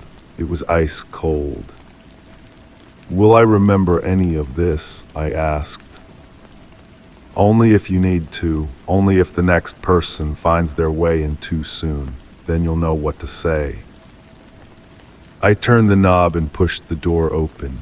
Beyond it was an apartment, similar to mine but different in small ways. The furniture was arranged differently. The colors on the walls were warmer. Through the windows I could see unfamiliar buildings against an evening sky. I stepped through. The door closed behind me and disappeared, leaving only smooth wallpaper where it had been. On a nearby table, I found a wallet containing identification with my photo, but a different name. A set of keys. A phone with contacts I didn't recognize. That was 2 weeks ago. I've settled into this new life with surprising ease. The job is simple. The neighbors are pleasant. No one questions who I am. But sometimes I notice the wallpaper seems to bulge slightly in certain spots. Sometimes I catch glimpses of movement in mirrors just after I've turned away. And sometimes when I place my hand against the wall of my bedroom, I can feel it vibrate gently, as if something on the other side is tapping to get my attention. I've started keeping a journal. I write nothing in it. But each night I place it open on my desk before I sleep. Each morning I check it. Yesterday I found a single sentence written in handwriting identical to mine. Remember what to say when they find their way in. Today I heard a noise coming from behind my bookshelf. I think someone is about to nudge it too hard. Story 10. The November breeze gently brushed the brittle leaves scattered across the driveway as I gazed at the looming outline of the deserted mansion set against the heavy, overcast sky. Known as the house that was never truly inhabited, though history revealed otherwise, there had been a resident, a distant memory lost in time. Approaching the weathered gate, the touch of the icy wrought iron sent a chill through my fingers. The air carried a distinct aroma of moss and damp stone. The neglected garden was a chaotic maze of tangled vines and prickly nettles scaling the weathered walls. Despite the neglect, the mansion exuded a forlorn elegance that captivated me. In my role as a real estate agent, I was tasked with conducting an initial assessment of the property. The current owner, an elderly man living overseas, had never set foot on the grounds, having inherited the estate from a long-forgotten relative and now sought to divest himself of it. As I ventured through the unkempt garden, a peculiar discovery caught my eye. Amidst the unruly foliage, faint pathways seemed freshly etched, hinting at recent activity. But who could be frequenting this place? The neighbors had assured me that the property remained untouched by human presence. Pushing open the front door, it groaned softly on its hinges. Inside, a bluish twilight enveloped the interior, seeping through the closed shutters. The atmosphere was thick, laden with dust and the faint scent of aged timber. Each step I took across the creaking floor of the grand hall echoed through the vacant space. Furniture draped in yellowed sheets loomed like spectral figures in the dimness. Enormous veiled mirrors adorned the walls, casting peculiar reflections that danced with the obscured light. Ascending the staircase, my hand trailed along the polished wooden handrail worn smooth by generations of touch. Along the upper corridor, a line of closed doors beckoned me to explore. One by one, I pushed them open, capturing the essence of each room through the lens of my camera for the appraisal. Empty chambers greeted me, save for a few shrouded pieces of furniture. It was in the final room that a sense of unease crept upon me. A bedroom, likely belonging to a woman, lay before me. Despite a thin layer of dust blanketing every surface, a subtle disturbance lingered in the air. The silver brush atop the dresser, accompanied by strands of dark, fresh hair, stood out starkly against the muted surroundings. They appeared untouched by time, unlike the rest of the room. A feeling of unease gripped me as my gaze fell upon the immaculately made bed, its lace coverlet bearing a faint indentation, as if someone had sat there moments before. As I turned to depart, a flicker of movement in the mirror caught my eye, a fleeting glimpse of a feminine figure perched on the edge of the bed. Hastily, I spun around, only to find the room devoid of any presence. Yet an eerie sensation of being watched lingered. Descending the stairs with a hastened pace, the shifting afternoon light cast elongated shadows that seemed to dance in the corners of the room. The mirrors appeared to follow my every move as I made my way to the exit. And then a soft, haunting melody drifted down from above, a delicate hum that tugged at my senses. Was it the wind whispering through the shutters, or a figment of my imagination? I closed the door behind me, leaving the mysterious echoes behind. Outside, the garden lay tranquil, the wind now a mere whisper. Glancing back at the mansion one final time before passing through the gate, a faint glimmer behind an upstairs window caught my eye, vanishing in an instant. In the days that followed, I diligently compiled my assessment of the property, detailing its condition, necessary renovations, and potential market value. Omitted from my report were the peculiar findings in the bedroom and the haunting melody that had surrounded me. The mansion lingered on the market for an extended period. Whenever I found myself near the rusted gate, a peculiar sensation drew me to pause and gaze at the windows. Each time a spectral figure, a woman, seemed to flit between the rooms upstairs as if waiting for an unseen visitor. Perhaps the enigma of the never-inhabited house lay not in its emptiness, but in the eternal presence of a solitary soul that had never truly departed, forever haunting its desolate halls. Story 11. The night draped the house in a hushed embrace as the wind whispered tenderly through the leaves of the ancient tree in the garden. Nestled in the armchair of my bedroom, I observed the shadows waltzing on the walls in the flickering lamplight. It was the hour when slumber beckoned, yet a peculiar resistance to the call of Morpheus had taken hold of me. Night after night, for weeks on end, the same dream visited me with uncanny precision. The cozy warmth of the room and the steady cadence of the old pendulum clock lulled me into a trance. My gaze fell upon the open diary resting on the desk, its pages meticulously chronicling the recurring dream. Each entry, penned in my careful script, detailed a familiar sequence. A spiraling staircase of gray stone descending into the unknown depths, the distant melody of water droplets echoing, and a massive wooden door adorned with cryptic symbols. Leafing through the diary, a detail previously overlooked caught my eye. With each descent down the staircase in the dream, the chill in the air seemed to intensify gradually. My fingers grazed the icy stone, exhaling wisps of vapor with each breath. Yet what set this dream apart was the eerie sense of déjà vu that enveloped me, as if the staircase led to a place known to me intimately, though unvisited in reality. At the foot of the stairs, the enigmatic door stood shrouded in mystery, its symbols ever elusive. Each night I inched closer to deciphering their shifting forms.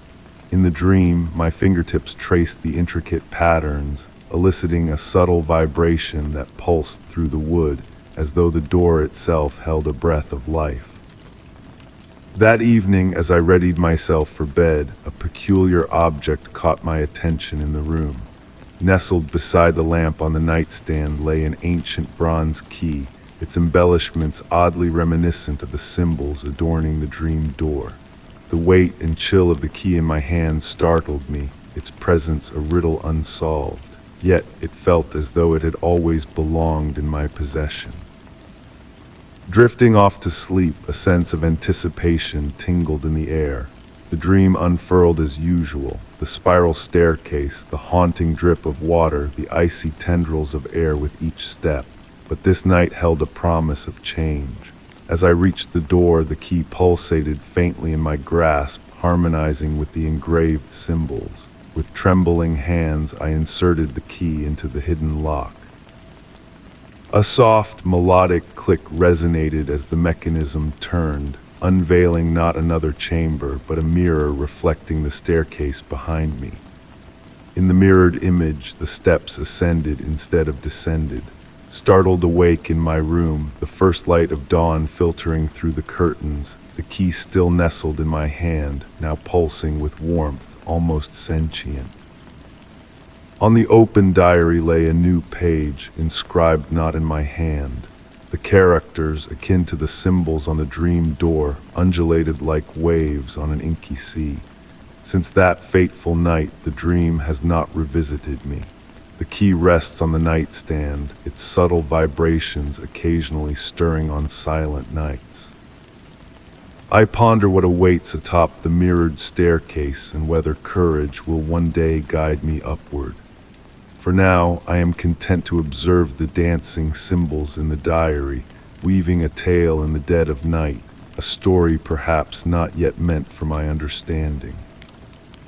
Story 12, the antique grandfather clock in my cozy study softly tolled midnight, its deep resonant chimes filling the room with a familiar melody. Each note echoed through the stillness like gentle ripples on a tranquil pond. Nestled in my worn leather armchair, an old book cradled in my lap, I listened to the soothing patter of rain against the window panes. The ancient house around me sighed and creaked, its time-worn wooden frame settling into the hush of the night. My gaze wandered to the hallway door, bathed in the warm glow of my reading lamp, its dark wooden silhouette standing out in the dimness. Tonight, there was a subtle shift in its appearance, a nuance I couldn't quite pinpoint. Perhaps the brass handle gleamed a bit differently, or maybe the grain of the wood seemed altered. Despite living in this house for 15 years, this door now felt strangely foreign to me. Setting aside my book, marked with a delicate silk ribbon, I rose from my chair. The floor felt cool beneath my slippers as I approached the door, the air growing colder with each step, as if a whisper of winter had crept into this corner of my home. My fingertips brushed against the handle, which surprisingly radiated warmth, a stark contrast to the chill around it. With a smooth motion, I opened the door, revealing the familiar hallway bathed in soft light. Everything appeared unchanged, the faded wallpaper, the weathered carpet, the familiar framed photographs adorning the walls. Closing the door, I chuckled softly at my own overactive imagination. Perhaps my love for mystery novels had seeped into my dreams. Speaking of dreams, that night was filled with visions of doors that materialized in improbable places, doors with brass handles warm to the touch despite their surroundings. The next day passed in a blur of routine, the hallway door a mere afterthought as I went about my tasks. It wasn't until dusk descended, casting long shadows, that I noticed a subtle alteration.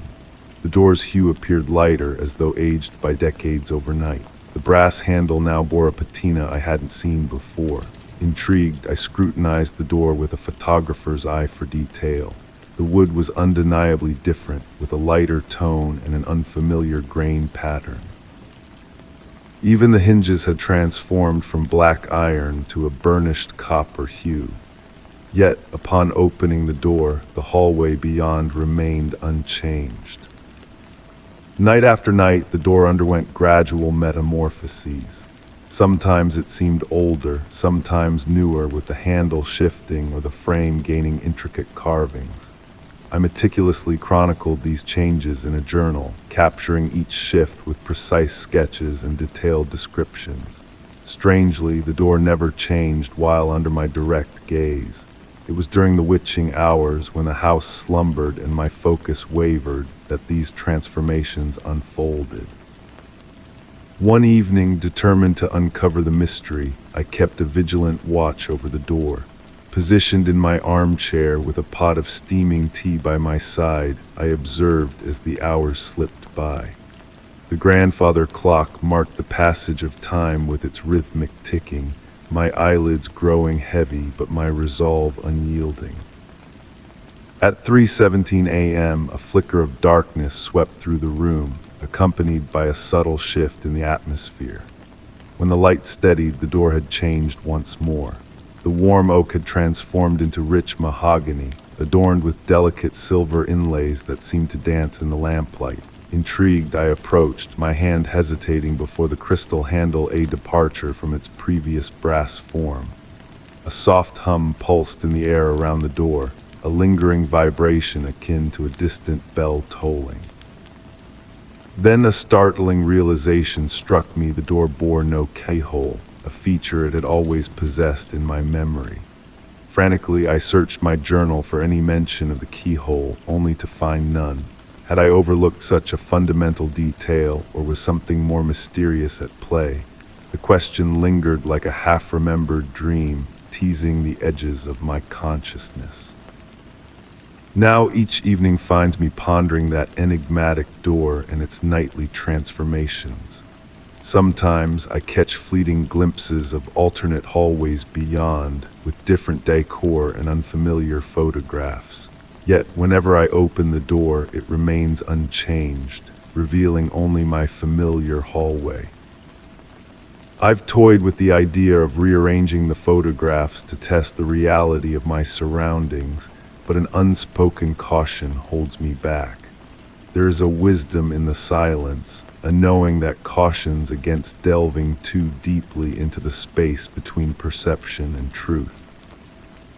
And so the door continues its subtle evolution, each night unveiling a new variation. I have grown accustomed to its quiet transmutations, even finding solace in their mysterious allure. Perhaps it is not the door that changes, but my perception of it that shifts with each passing night. As the grandfather clock tolls midnight and the rain whispers against the windows, I anticipate with quiet curiosity the unveiling of the door's next form, and the secrets it may choose to disclose or conceal in the tranquil hours before dawn. Story 13: The Night's Veil. Silence draped the winding streets of the quaint hillside town like a soft velvet cloak. It was an autumn evening, the air carrying the scent of burning wood and moist leaves, while tendrils of fog slithered through the narrow alleys like a feline spirit. From my perch on the third floor, I gazed out at the windows of the neighboring houses, aglow with a gentle amber hue. A peculiar sight for the lateness of the hour, yet behind those foggy panes, no signs of life stirred. The church bell tolled 10 in the night, its chime ringing hollow, as if shrouded in a cushion of cotton. Having only recently relocated to this town, the deserted streets felt unfamiliar. Normally, even at this hour, a stray soul would amble by, perhaps an elder walking a faithful hound or youths congregating under the street lamp for a chat and a smoke outside the corner pub. Seated in my beloved armchair, cradling a cup of chamomile tea, I observed the absence of even the usual stray cat that frequented Mrs. Miller's windowsill. The steam twirling from my cup waltzed in the air, weaving ephemeral shapes that melted into the room's darkness. Opting for a dim reading lamp, its soft glow casting gentle shadows on the cream walls, I noticed a sudden rustling from the hallway leading to the bedroom. Intrigued rather than frightened, I rose, setting down the cup on the wooden side table beside me. The sound persisted, akin to a whispering breeze nudging a sheet of paper across the floor. The air had chilled, not a harsh cold, but a cool embrace reminiscent of stepping into an ancient chapel. The floorboards murmured faintly beneath my feet, a familiar sound that oddly comforted me. Approaching the bedroom's threshold, I paused. The door ajar, a faint bluish light seeped through, unlike any other illumination in the house. Pushing the door open, it creaked softly. The window remained shut, yet the curtains swayed as if teased by a gentle breath. On the floor, beneath the window, rested a single sheet of paper. Bending to retrieve it, I noticed it was a newspaper page dated October 15, 1954. The headline seized my attention, "Mysterious Night of Silence in Pine Grove." The article recounted a night when the town's denizens had cloistered themselves indoors, heeding an enigmatic accord lost to time. As I perused, a movement outside the window snagged my gaze. Across the street, lights dimmed one by one, like candles extinguished by a phantom wind. Yet within the darkened panes, motionless figures seemed to peer out toward the street. A buzz from my robe pocket heralded a message from the building's WhatsApp group. "Tonight, stay indoors. It's crucial." Peering out once more, I observed all lights extinguished, save mine. In the deepening hush, my heartbeat slowed, aligning with some ancient, enigmatic rhythm. Seating myself on the bed's edge, clutching the aged newspaper, its texture worn as if handled by countless hands, I watched as the fog thickened, veiling the streetlights in a milky shroud. From my vantage point, the town's main thoroughfare lay deserted, an eerie sight. Recalling the article's accounts, the townsfolk had no recollection of the night's events afterward, resuming their lives as if untouched. Yet sporadically, the phenomenon repeated itself. Rising, I made my way to the light switch. Before flicking it off, I stole a final glance outside. The fog undulated, assuming sinuous, almost playful shapes, and for a fleeting moment I glimpsed forms moving within, like phantoms adrift in a sea of mist. With the room plunged into darkness, I settled onto the bed, still clothed. Silence reigned, punctuated only by the bedside clock's steady tick. Drifting into slumber, I pondered whether dawn would reveal memories of this night, or if, like the town's residents, I would remain ignorant of the cyclic mystery woven into our lives. As sleep enveloped me, the distant toll of midnight bells echoed, their peal a ghostly whisper from a realm where silence was the universal tongue of its inhabitants. Story 14. The autumn fog draped the park like a gentle shroud of gray silk, as leaves twirled lazily in the cool evening breeze. I strolled down the gravel path, relishing the earthy aroma of damp soil and the hushed crunch of my own footsteps. Soft halos of light from the street lamps cast a muted glow through the mist, barely illuminating my way forward. And then amidst the ethereal haze it appeared, a dark coat neatly folded on a weathered wooden bench. The park was deserted at this late hour, and the garment seemed placed with meticulous precision, as if by deliberate hands. Approaching with cautious steps, I observed the woolen fabric absorbing the moist air, its warmth lingering as though recently shed. A sense of intrigue rather than fear washed over me. I explored the empty pockets in search of clues, only to find a solitary bus ticket from 1985. Time seemed to slow as I held this relic, its aged paper preserved as if untouched by the years. Seating myself beside the coat, I let my mind drift as the fog thickened around me. A faint scent of lavender and pipe tobacco emanated from the coat, stirring memories of days gone by, of faded photographs and forgotten tales. Upon closer inspection, a faded detail caught my eye. The initials JM, intricately embroidered in golden thread, nearly erased by time. A distant melody interrupted the park's silence, an old tune reminiscent of a bygone era. Rising from the bench to trace its source, the music seemed to echo from all directions, a haunting whisper in the mist. When I glanced back at the coat, it had shifted ever so slightly, its fold disrupted and a button catching the light in a new way. Despite the solitude, a subtle unease crept over me. As time drifted languidly, shadows danced beneath the flickering streetlights and the music faded into the fog. Lost in reverie, I pondered the enigmatic JM and the mysteries surrounding the abandoned coat. Was he a scholar seeking solace in the park's embrace, a musician seeking inspiration, or a soul releasing a piece of his past? Amidst my musings, a gentle touch grazed my shoulder, a fleeting caress that vanished with the wind's whisper. Turning, I found only the swirling mist enveloping me. The coat appeared weathered, as though aged by an unseen force, its fabric worn and colors fading. Respecting the enigma it embodied, I chose to leave it undisturbed. As I departed, the distant melody briefly intensified, a waltz unfamiliar yet strangely comforting. The following morning, drawn by curiosity, I returned to find the bench vacant, save for the lingering imprint of where the coat had rested. Beside it lay a fresh bus ticket, dated for that very day. To this day, on misty evenings, a spectral melody lingers in the air, accompanied by the fragrance of lavender and tobacco.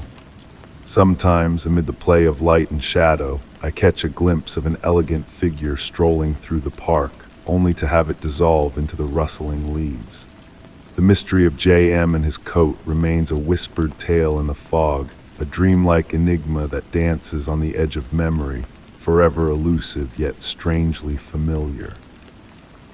Story 15. The autumn wind whispered gently through the rustling leaves as I meandered down the quiet country road, bathed in the warm hues of a setting sun painting the sky in shades of orange and purple.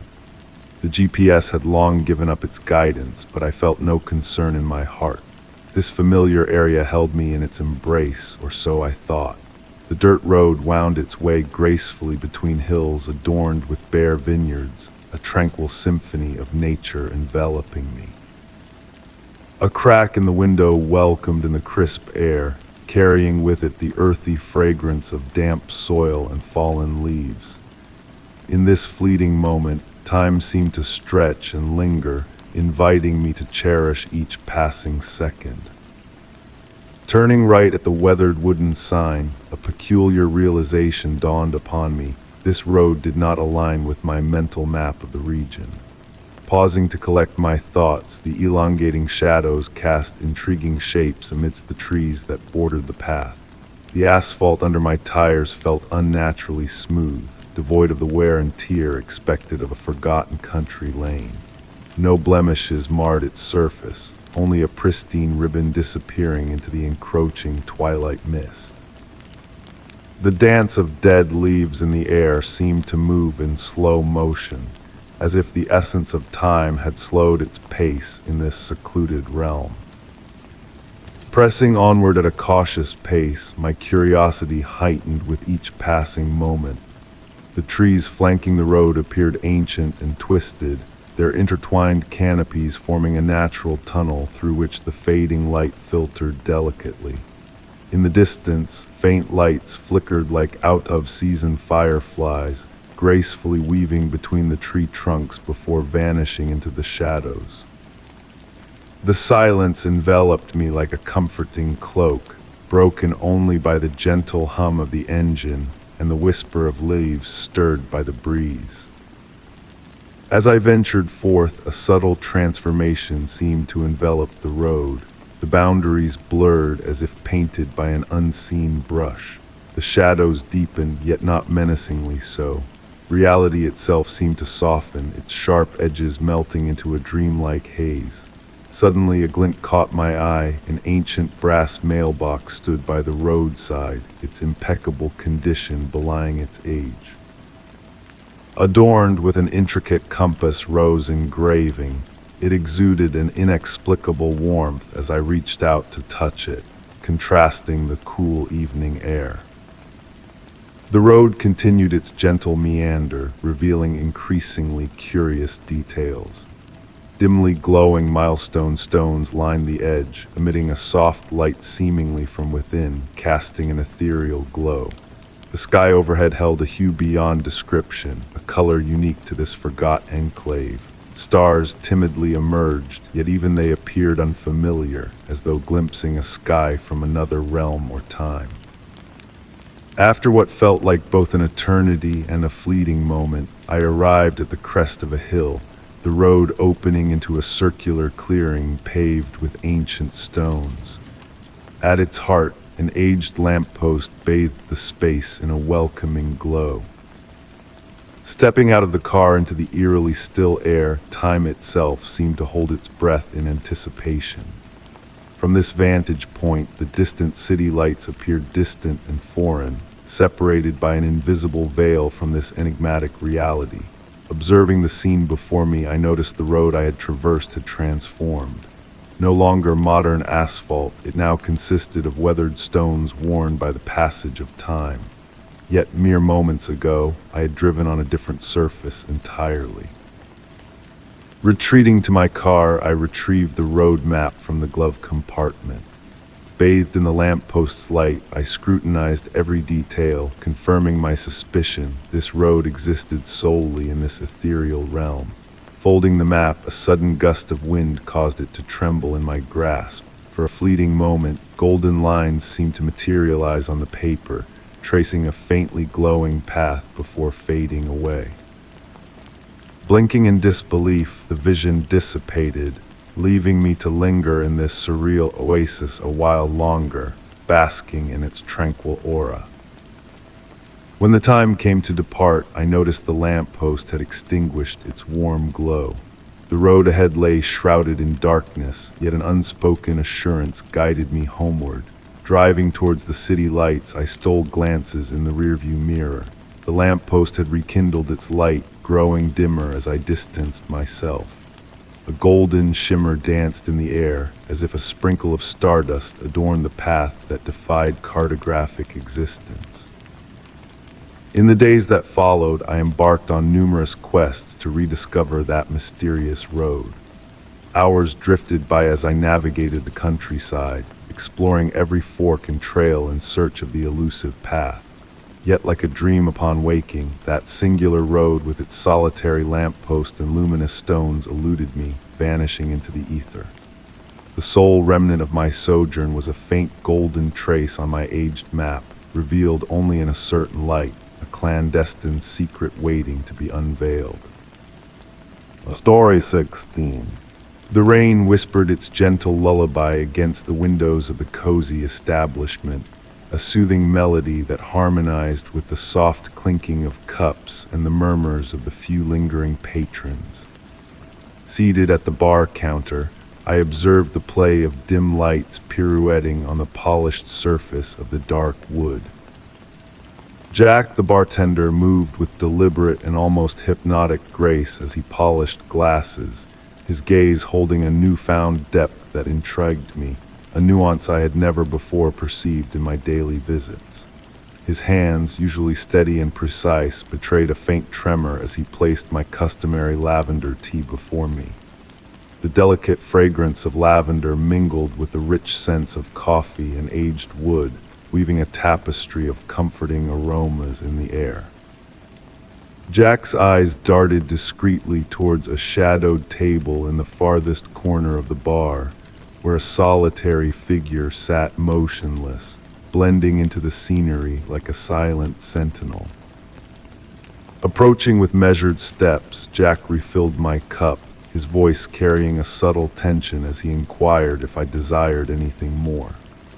It was then that my gaze caught a peculiar detail, a faint reddish stain marring the pristine white cuff of his shirt, barely visible in the dim ambience of the bar. Time drifted lazily by, the rain maintained its steady cadence outside, and the other patrons bid their farewells, leaving behind empty seats and forgotten cups.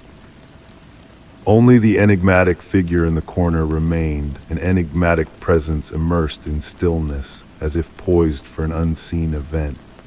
Jack meticulously rearranged the counter, a meticulousness bordering on obsession, aligning bottles and dusting already spotless surfaces.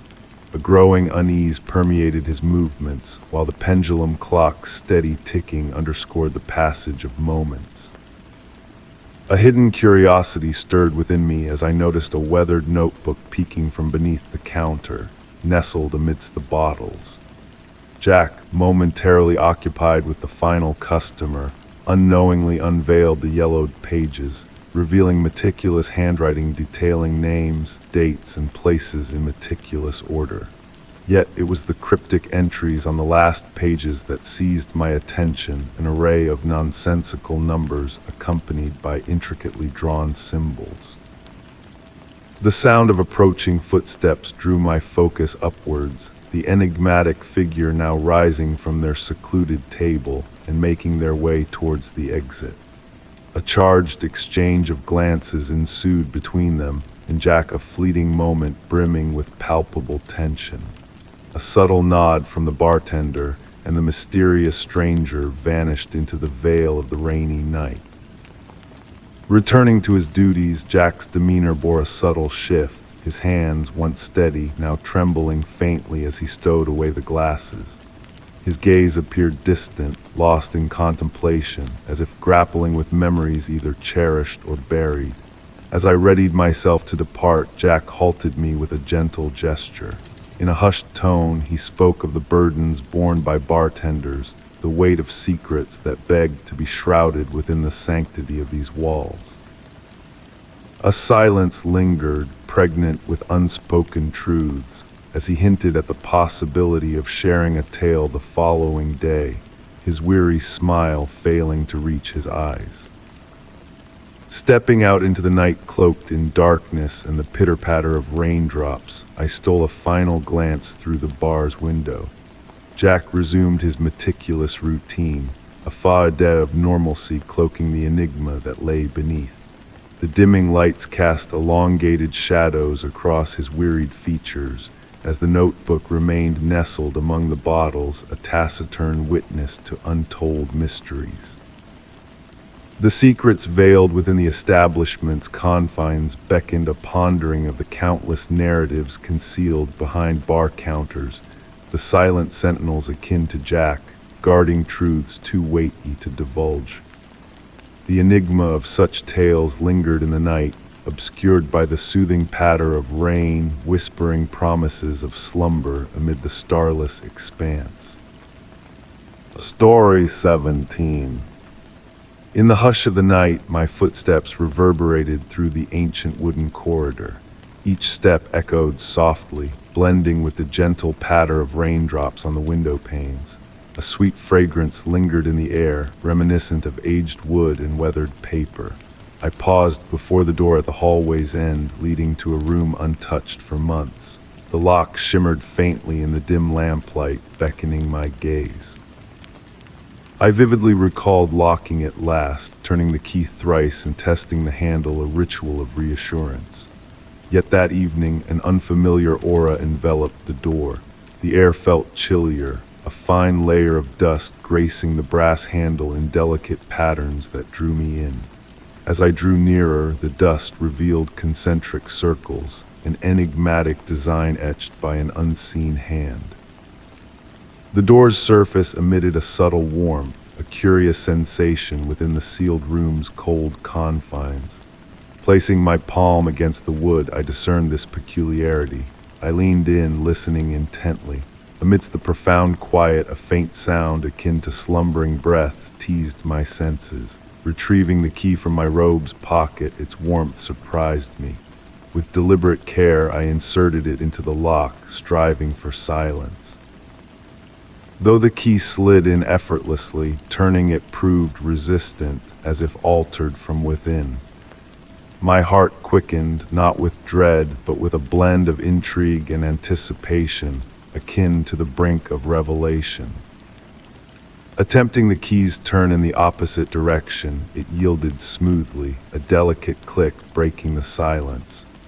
Upon swinging the door open, a waft of warm, fragrant air greeted me, redolent of fresh vanilla tea. Moonbeams filtered through sheer curtains, casting a silvered glow over the room. Familiar yet transformed, the books on the shelves formed new, enigmatic patterns. The velvet armchair had shifted slightly towards the window, an empty porcelain cup resting on the adjacent table, a detail I didn't recall. Approaching the mahogany desk, my fingers traced its surface, disturbed dust hinting at vanished words. Beside the inkwell lay a yellowed sheet inscribed with a single line in a handwriting resembling mine, though unfamiliar. "Time flows differently here," the words proclaimed. As I absorbed the message, my breath synchronized with the curtain's languid dance, devoid of any breeze. The room's silence pulsed, teeming with inaudible whispers, a living entity in repose. Sinking into the plush velvet of the armchair, I glimpsed the room's reflection in the window. Fleetingly, a blurred figure seemed to move behind me, yet upon turning, only the moon's reflection danced in the shadows. I shut my eyes briefly, allowing the silence to wrap around me. Upon reopening them, a subtle shift had occurred, the room now subtly altered, objects minutely displaced. The once cold cup now emanated warmth, a wisp of steam spiraling upwards.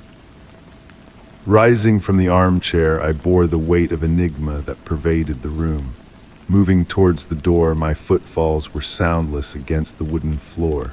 Pausing at the threshold, I cast a final glance. The room exhaled softly, akin to a slumbering entity.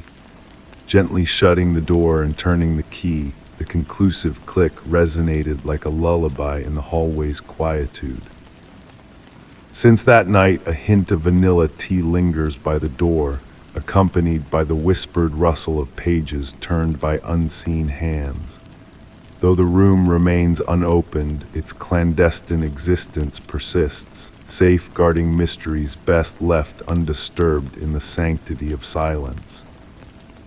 Story 18. The November rain softly tapped against the windows of Grandma Rose's attic, creating a natural lullaby that always brought me a sense of tranquility. Returning there after many years to sort through her belongings, now that she had passed away, filled the air with the scent of aged wood and musty books. The dim light of twilight seeped through the half-open shutters, casting playful shadows on the vintage wallpapered walls. Tucked away in a corner beneath a thin veil of dust, I discovered Grandma's old brass record player, gleaming like a polished mirror. A relic from another era, adorned with delicate floral patterns on its mechanical arm and a turntable impeccably preserved. Beside it, a collection of vinyl records neatly stored in weathered cardboard sleeves. As I sifted through the records, my fingers paused on one in particular. Its cover was pure white, devoid of any title or author, only a faint golden border shimmering in the dimness. Although unfamiliar, I knew every record in Grandma Rose's collection by heart. Driven by an insatiable curiosity, I decided to play it. The record player sprang to life with a gentle, familiar hum. Placing the record on the turntable and lowering the arm, I was greeted by the familiar crackle of vinyl before the music began. A melody unknown to my ears filled the room, a waltz performed on the piano, yet there was an uncanny quality to the way the notes intertwined. The music subtly shifted with each revolution of the record, as if the notes were rearranging themselves into new harmonies. I closed my eyes, surrendering to the enigmatic composition. A hint of jasmine, Grandma Rose's beloved flower, seemed to linger in the air, though it was the midst of winter. Opening my eyes, I observed the shadows in the room moving in a peculiar manner, swaying not to the natural light, but to the rhythm of the mysterious melody. Before me on the wall, a figure materialized in shadow, dancing gracefully despite my solitude. The waltz persisted, and amidst the piano's notes, I detected the faint echo of a laugh I recognized well, Grandma Rose's laughter, as clear as ever. A shiver coursed through me, not of fear, but of a poignant nostalgia mingled with awe. Rising from the armchair, I drew near to the window. In the glass's reflection, the room behind me appeared, yet for an instant I glimpsed Grandma Rose, youthful and radiant in her favorite dancing gown, twirling elegantly in the center of the attic. Turning around, she vanished, leaving me alone. The record played on until its final note dissolved into silence, leaving the room subtly transformed. Vibrant, pulsating with life, as if that fleeting musical interlude had awakened dormant memories within the very walls of the house. That night, as I returned the mysterious record to its white sleeve, a detail caught my eye. Along the inner edge in Grandma Rose's elegant script was a date, her wedding day. Beneath it, in almost imperceptible letters, a message: music is the key to our dearest memories. Since then, each visit to the attic involves a search for that specific record. Sometimes it emerges readily, while on other occasions it seems to play hide-and-seek among the other vinyls. And every time I listen to it, the melody undergoes subtle alterations, as if harboring endless variations of the same memory. I've never deciphered whether it was a special gift for Grandma Rose or something more mystical. Yet one thing remains certain. On those rainy evenings, when the record player spins that peculiar melody, the attic brims with a subtle enchantment, momentarily blurring the line between present and past, reality and recollection, as fragile as the paper of an old photograph. Perhaps in those instants, Grandma Rose continues to dance, forever young, forever content, in an eternal waltz. Story 19. The night unfolded with a breath of its own, a symphony of soft whispers blending harmoniously with the gentle rain's rhythmic tap dance on the roof. Stirred from my slumber, a common occurrence in recent nights, I found myself wide awake, captivated by an unexpected presence in the room. There on the nightstand, bathed in the ethereal glow of moonlight seeping through the curtains, rested a peculiar object, a weathered brass key, adorned with intricate patterns along its edges. Its essence felt strangely familiar, a silent companion that had somehow always been intertwined with my existence. As I reached out to touch it, the key's cold touch sent a delicate shiver coursing through my being. Surprisingly heavy for its small size, the metal bore the weathered patina of time's gentle caress. Its design, unlike any key I had ever seen, lacked the customary teeth of modern counterparts or the elaborate grooves of ancient relics. Instead, its surface was smooth, almost worn down by the passage of centuries, yet the ornate decorations remained etched with precision. Floral motifs intertwined with cryptic symbols reminiscent of a forgotten language. Compelled by an inexplicable urge to explore, I rose from the bed and ventured into the night-shrouded house, guided solely by the faint, bluish aura emanating from the enigmatic key. The wooden floor whispered beneath my bare feet, while the nocturnal air carried the scent of aged wood and yellowed paper. At each door I approached, I instinctively brought the key closer, sensing a subtle vibration running through my fingertips as it neared the wooden surfaces. Though I refrained from attempting to insert it into any locks, a mysterious resonance seemed to hum in response to the key's presence. It was in my study that a subtle shift in the atmosphere caught my attention. The antique bookcase, a cherished heirloom from my grandfather, seemed to resonate faintly with the key's energy. Drawing closer, I watched as the key's glow intensified, casting dancing shadows from the books onto the walls, as if guided by an unseen pulse. Tracing the key along the bookcase's edge, a low, melodic hum filled the air, reverberating through the room with a haunting allure. As the key's vibration heightened, I felt the wood of the bookcase respond in kind, a gentle tremor rippling beneath my touch. Though no visible lock was in sight, an unspoken connection seemed to form between the key and the ancient furniture. Time itself seemed to slow, the air thickening with a spectral presence as shadows twisted and stirred as if awakening to my presence. The key's glow pulsed with a mesmerizing rhythm, unveiling intricate patterns etched within the bookcase's wood, previously unseen by my eyes. Driven by a primal instinct, I pressed the key against the bookcase's central panel, where no keyhole lay visible. A deep sigh seemed to echo through the room as the wood's surface rippled like disturbed water, revealing fleeting glimpses of faces and places lost to time, reflected in its polished grain. When morning's light crept through the windows, I found myself seated at my desk, the key clutched tightly in my hand. The dawn's embrace dispelled the night's shadows, yet the echoes of my nocturnal encounter lingered within me. The bookcase stood silent and motionless, bearing witness to the clandestine connection forged in the darkness. In the days that followed, the key lost its mystical glow but retained its weighty presence, a silent reminder of the unseen mysteries that lay dormant within. On the quietest nights, a faint vibration seemed to emanate from the bookcase, a whispered invitation echoing through the chambers of my mind. Yet I refrained from unlocking its secrets once more, recognizing the wisdom in leaving certain doors unopened, even when armed with the means to do so.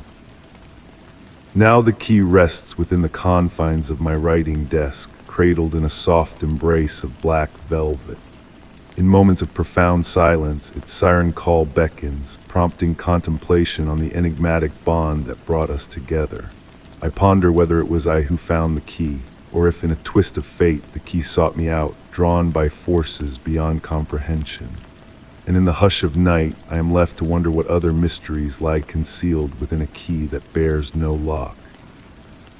Story 20. The winter twilight draped my bedroom walls in shades of purple, as gentle rain whispered against the window panes, a soothing lullaby. Within the antique vanity mirror passed down from my grandmother, flickering shadows, cast by a lone candle battling the encroaching darkness, swirled in a silent dance. The fragrance of melting wax intertwined with the earthy aroma of crackling firewood downstairs, cocooning the room in a warm embrace of solace. Amidst this tranquil tableau, a peculiar sight caught my eye. While arranging my hair before the mirror, a fleeting glimpse of a tall, slender figure flitted behind me, a ghostly presence gliding through the air. Startled, I turned, yet found the room empty. Returning my gaze to the mirror, I dismissed it as a mere trick of light and shadow. In the days that followed, I found myself drawn to the reflections that surrounded me. The gleaming surface of the polished wooden table after a meticulous cleaning, the window glass at twilight, even the diminutive rearview mirror in my car, all seemed to capture fleeting images of that enigmatic presence. It was as if within the realm of reflections existed a parallel world, where this silent entity observed me with tranquil interest. Devoid of distinct features, the figure emitted a soft, silvery glow, an ethereal mist that left a trace of familiarity in its wake. At times, a gentle smile seemed to play upon its formless countenance, while in other instances, subtle gestures hinted at a desire to convey a message. Rather than fear, I felt a profound sense of connection, as though this presence had always been intertwined with my existence, waiting to be acknowledged. One hushed evening, as I immersed myself in a book within my beloved armchair, the figure reflected in the window appeared unusually distinct. Instead of fading upon direct scrutiny, it lingered, a tangible presence in the room. Amidst the quietude, a faint rustle akin to silk caressed by an invisible breeze caught my attention, though no wind stirred. Rising slowly, I approached the window, and to my astonishment, the figure mirrored my movements from the other side of the glass. Details emerged, flowing, ethereal garb, movements as delicate as a ballet dancer suspended in midair. Extending a hand towards me, the figure beckoned, and almost instinctively I mirrored the gesture. In that moment, a revelation dawned upon me. Each appearance of the figure infused the room with a profound tranquility. Sounds softened, colors muted, time itself seemed to stretch and unwind. It was as if this presence carried with it a fragment of a serene realm where the boundaries between wakefulness and reverie blurred. Deliberately seeking out reflections, no longer driven by fear or curiosity, but by a yearning for that profound serenity, I discovered that the figure often manifested during moments of inner calm when worries and anxieties retreated. It was as though it possessed an innate understanding of when I required its soothing presence the most. With time, the figure within Reflections became a silent companion in the tapestry of my daily life. I refrained from unraveling the enigma of its essence or purpose. Some enigmas, I reasoned, are best left unsolved, for sometimes the mystery itself holds a beauty that surpasses any explanation. Even now, as the fading light of dusk bathes the room in a golden glow and shadows stretch languidly across the walls, I pause to observe the reflections that envelop me. And in those tranquil moments when the world holds its breath in anticipation, I glimpse it still. A luminous figure twirling among the mirrored images, carrying with it a profound tranquility and a gentle reminder that certain mysteries are meant to be embraced, not unraveled. Story 21. The night draped the ancient house in a velvet hush, broken only by the soft patter of autumn rain on the window panes. Nestled in my beloved armchair, cradling a warm cup of tea, I gazed absently at the painting hanging across from me. A cherished heirloom from my grandmother, the painting depicted a woodland scene at sunset. Though not a valuable piece, it always stirred a sense of wistful tranquility within me. As the golden glow of the floor lamp cast dancing shadows, a peculiar sight caught my eye. The painting appeared askew, tilting slightly to the right, a deviation I was certain had not existed before. Setting down my cup on the nearby table, I rose, the floorboard sighing softly beneath my weight as I drew near. With gentle hands, I righted the painting, feeling the rough texture of the aged frame beneath my fingertips. Returning to my seat, I resumed my book, enveloped in the cozy warmth of the tea and the soothing melody of the rain outside. After a spell, I glanced up to find the painting tilted once more, this time to the left. A subtle shiver traced my spine, though I tried to dismiss it as mere fatigue or a trick of light. Rising again, I approached the painting, this time with a cautious air. To my astonishment, I noticed a new detail and intensity in the sunset hues, a pulsing vibrancy and elongated shadows cast by the trees. Trembling, I reached out to touch the canvas, sensing a warmth that seemed to defy logic, a peculiar luminosity in the paint. In the days that followed, my attention fixated on the painting. Each time I entered the room, it appeared shifted ever so slightly. Sometimes the change was barely perceptible, other times strikingly clear. Not only did its tilt alter, but the very essence of the painting seemed to undergo subtle metamorphoses. The density of the trees fluctuated, the clouds in the painted sky morphed in shape. I began documenting these changes, capturing them in photographs taken morning and night, scrutinizing each variance with meticulous care.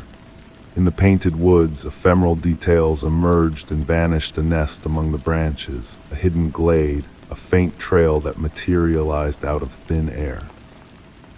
The sunset itself seemed to flow imperceptibly, as if time within the canvas danced to a different tempo. One serene evening, ensconced in my armchair, a movement caught the corner of my eye. The painting shifted of its own accord, a gradual, almost imperceptible tilt.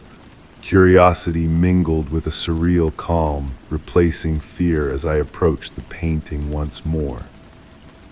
The canvas seemed to quiver under my gaze, and in the glass protecting the painting, a fleeting image flickered, a ghostly semblance of my grandmother's profile, a faded memory smiling as she righted the painting. Since that moment, I've embraced these subtle changes as part of the house's enchantment. Each night, before retiring, I devote a few moments to studying the painting, unraveling its newfound mysteries. Perhaps it is my grandmother's way of whispering her presence, a a spectral guardian overseeing me through this enigmatic canvas that breathes and shifts like a living entity. This tale I've kept close to my heart, sharing with none, cherishing the sweet enigma. The painting continues its silent ballet, less frequent in its movements now, as if striking a delicate balance between revealing itself and safeguarding its secrets. And so I sit in my armchair each evening, tea in hand, lulled by the rain's gentle cadence against the windows, entranced by the painting that lives its own quiet existence, a silent dialogue understood only by us two. Story 22. The night lay still, wrapped in a cloak of mist that turned the streetlights into faint, distant stars. Nestled in my cherished armchair, I idly observed the shadows waltzing across the walls of my study, their movements choreographed by the flickering candle flame perched on the side table. The aged wooden floor exuded a nostalgic scent, a testament to the memories held within the walls of my home, while the only sound was the gentle ticking of the pendulum clock. It was during one of these moments of quiet reflection that I caught sight of something peculiar. Amid the familiar shapes playing on the wall, there was one shadow that seemed to march to its own silent rhythm. While the others swirled in harmony with the dance of the flame, this particular shadow moved with purpose, as if exploring the wall's surface. Initially, I dismissed it as a trick of my weary mind. Long hours of work had a way of playing tricks on my eyes. Closing the book in my lap, I rose from my seat to investigate further. The shadow, sensing my scrutiny, shyly retreated to a corner of the room. Drawing closer to the wall, I scrutinized the textured surface. The irregularities naturally cast small shadows, but the one that had captured my attention was different, denser, more defined, as if crafted from substance rather than absence. Tentatively, I reached out to touch the wall where the shadow had lingered. The surface was chilling to the touch, colder than the rest of the room. In the days that followed, I began to notice other peculiarities. The shadow appeared at varying times, always in solitude, always when the light was dim enough to birth shadows, yet not so dark as to banish them entirely.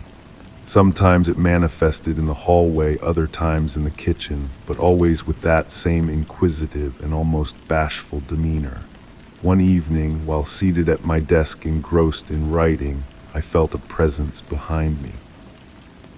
It wasn't an unsettling sensation of being watched, but rather akin to the quiet observation of a hidden feline gaze. Turning slowly, I beheld the shadow cast upon the closed door of my study. This time it did not retreat, it stood motionless, as if studying me in return. It was then that I noticed a detail that had eluded me until that moment. The shadow had no origin. Every shadow we know is birthed by something, a figure, an object, a creature. Yet this one existed independently, as if it were a being unto itself. I began to communicate with it, not through words but gestures and movements. In its own manner it responded, dancing on the wall, weaving shapes that almost resembled letters, only to dissipate before they could be deciphered. At times, a message seemed to tease at the edge of comprehension. At others, they were mere whimsical swirls. With time, its presence became a familiar, almost soothing presence. On nights when slumber evaded me, I sought it out, anticipating its distinctive dance among the ordinary shadows. It was as though I had a silent companion, a sentinel of the nocturnal hours. The shadow's origins remained a mystery to me despite research, consultations with experts in the supernatural, and delving into ancient tomes. No definitive answer surfaced. Some theorized it to be a physical anomaly, others spoke of residual energy echoes, yet no explanation encapsulated the true essence of its existence. Now, as I sit in my armchair penning these lines, I observe the shadow's gentle movements at the periphery of my vision.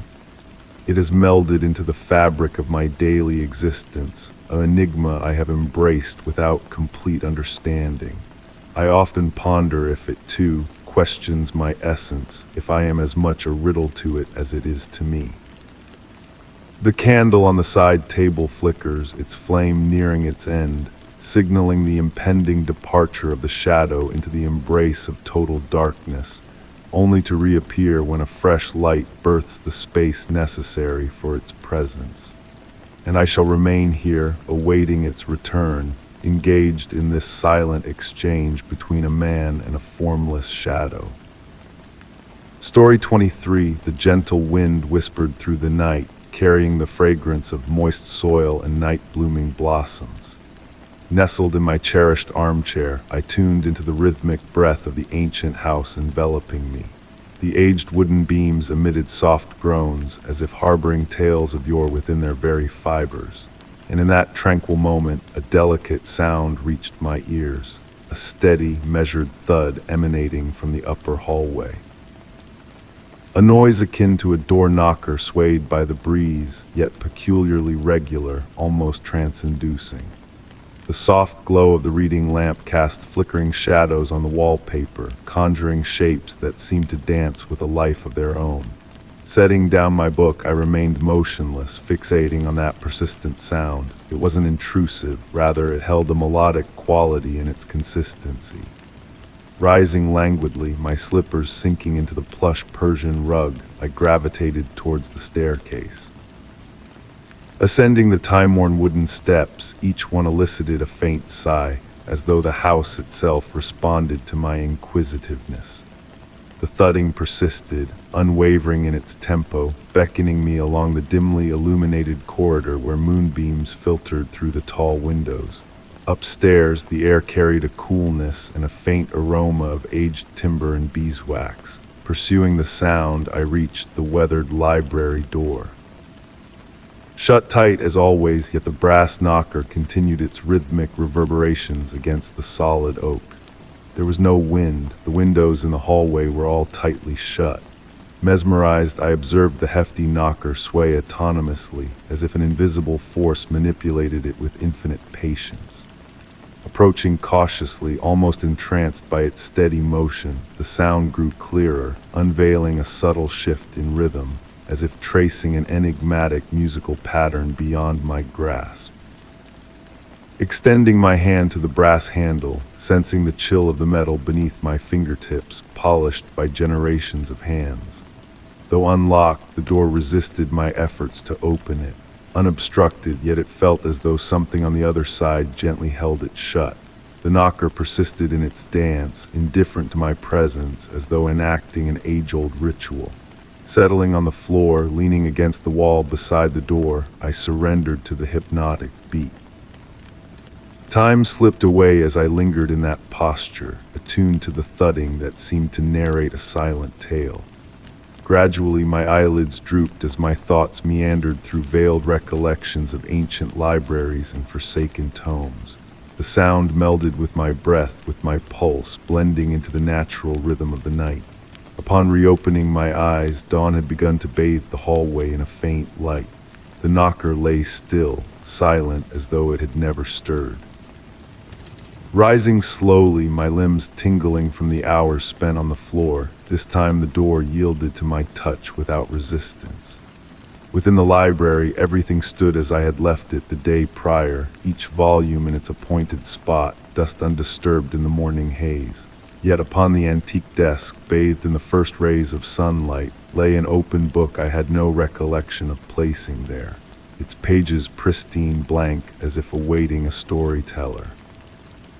The brass knocker has remained silent since that night, but occasionally on the most tranquil evenings, a faint echo of that rhythm seems to linger, as if the house endeavors to recall a forgotten melody.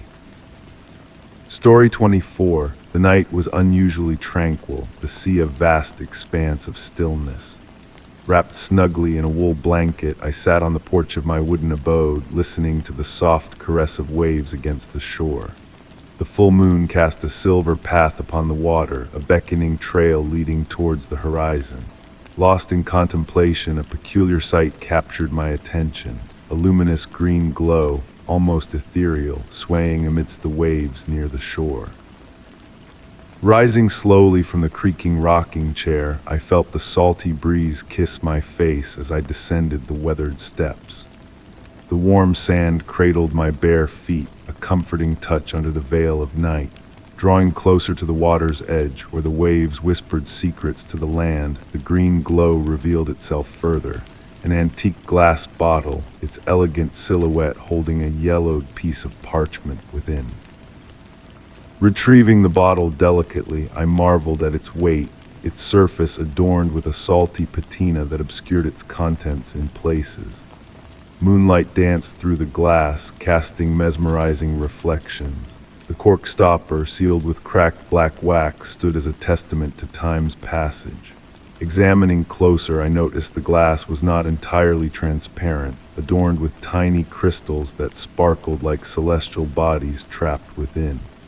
Returning to the porch, the oil lamp's glow illuminated my discovery. Placing the bottle on the worn wooden table, I settled into my favorite armchair, the sound of the sea now a symphony in the night. With deliberate movements, I began to unravel the sealing wax, its ancient remnants crumbling beneath my touch. The cork, surprisingly well preserved, offered little resistance as I removed it, releasing an otherworldly fragrance, a blend of seaweed, aged ink, and an indefinable essence. Within, a parchment awaited, tightly rolled and bound by a faded blue ribbon. Untying the knot, my hands trembled slightly as I unfurled the resilient paper, its sepia-toned ink revealing a script that seemed to blur between comprehension and mystery. The elegant handwriting, though elegant, bore traces of agitation in its distorted letters. Amidst the faded text, phrases emerged. Time flows differently here, and the light is never the same. Intricate sketches of unfamiliar constellations and lunar phases intertwined with the words, yet it was a perfect spiral at the page's bottom that captivated me, seeming to shift subtly as I gazed upon it. The oil lamp flickered, casting strange shadows that danced to the rhythm of the waves, the sea's melody now a chant in an ancient tongue. The air thickened, time slowing to a languid pace around me. The concluding paragraphs, clearer than the rest, spoke of a realm where dreams and reality intertwined seamlessly, where time slipped through grasp like water. The message left me breathless with its final decree. If you are reading these words, it means you too have been chosen. Look at the sea tonight, you'll see it's no longer the same as before. Raising my gaze from the parchment, the moon loomed larger, its reflection upon the water taking on a peculiar, almost geometric form. The bottle on the table emanated the same green glow, pulsing gently like a slumbering heartbeat. Carefully re-rolling the message and placing it back within the bottle, I left the cork aside. Staring out at the horizon, I pondered if others had stumbled upon similar messages, if they too had felt the sea's silent call. The night drifted on, a quiet companion, yet a shift had occurred. Whether it was the stars' reflection upon the water or a change within myself, the world appeared different. I remained on the porch until dawn, the sea murmuring ancient enigmas. The bottle sat upon the table, its green luminescence dimming with the light of day. The message's meaning eluded me, but I sensed a transformation within. On nights of the full moon, the memory of that green glow still lingers amidst the waves, an invitation to unearth mysteries perhaps best left in the ocean's depths. Story 25. The rain softly tapped against the windows of my aged country house, crafting a soothing melody that intertwined with the gentle creaking of the hardwood floor beneath my steps. It was an autumn evening where the line between reality and fantasy blurred into a realm of mystery. The leaves of the trees outside swayed in the darkness, casting ever-shifting shadows on the cream-colored walls of the hallway through the misty panes. Nestled in my beloved armchair, holding a cup of now-chilled chamomile tea, I absent-mindedly watched as the light from the floor lamp painted a golden halo on the ground. That particular evening held a subtle yet persistent feeling, an enigmatic aura that eluded my understanding. Perhaps it was the thickness of the air or the profound silence of the house that seemed almost tangible. Slowly I stood up, drawn by a flicker caught in the corner of my eye. The corridor leading to the bedrooms appeared elongated, extending beyond its usual boundaries. The shadows lurking in the corners felt deeper, denser, almost alive. Pausing at the threshold of the living room, I peered into the thickening darkness that enveloped the hallway's end. The temperature dropped gradually as I ventured forth. The wooden floor emitted unfamiliar sounds beneath my feet, as though I trod on an alien surface.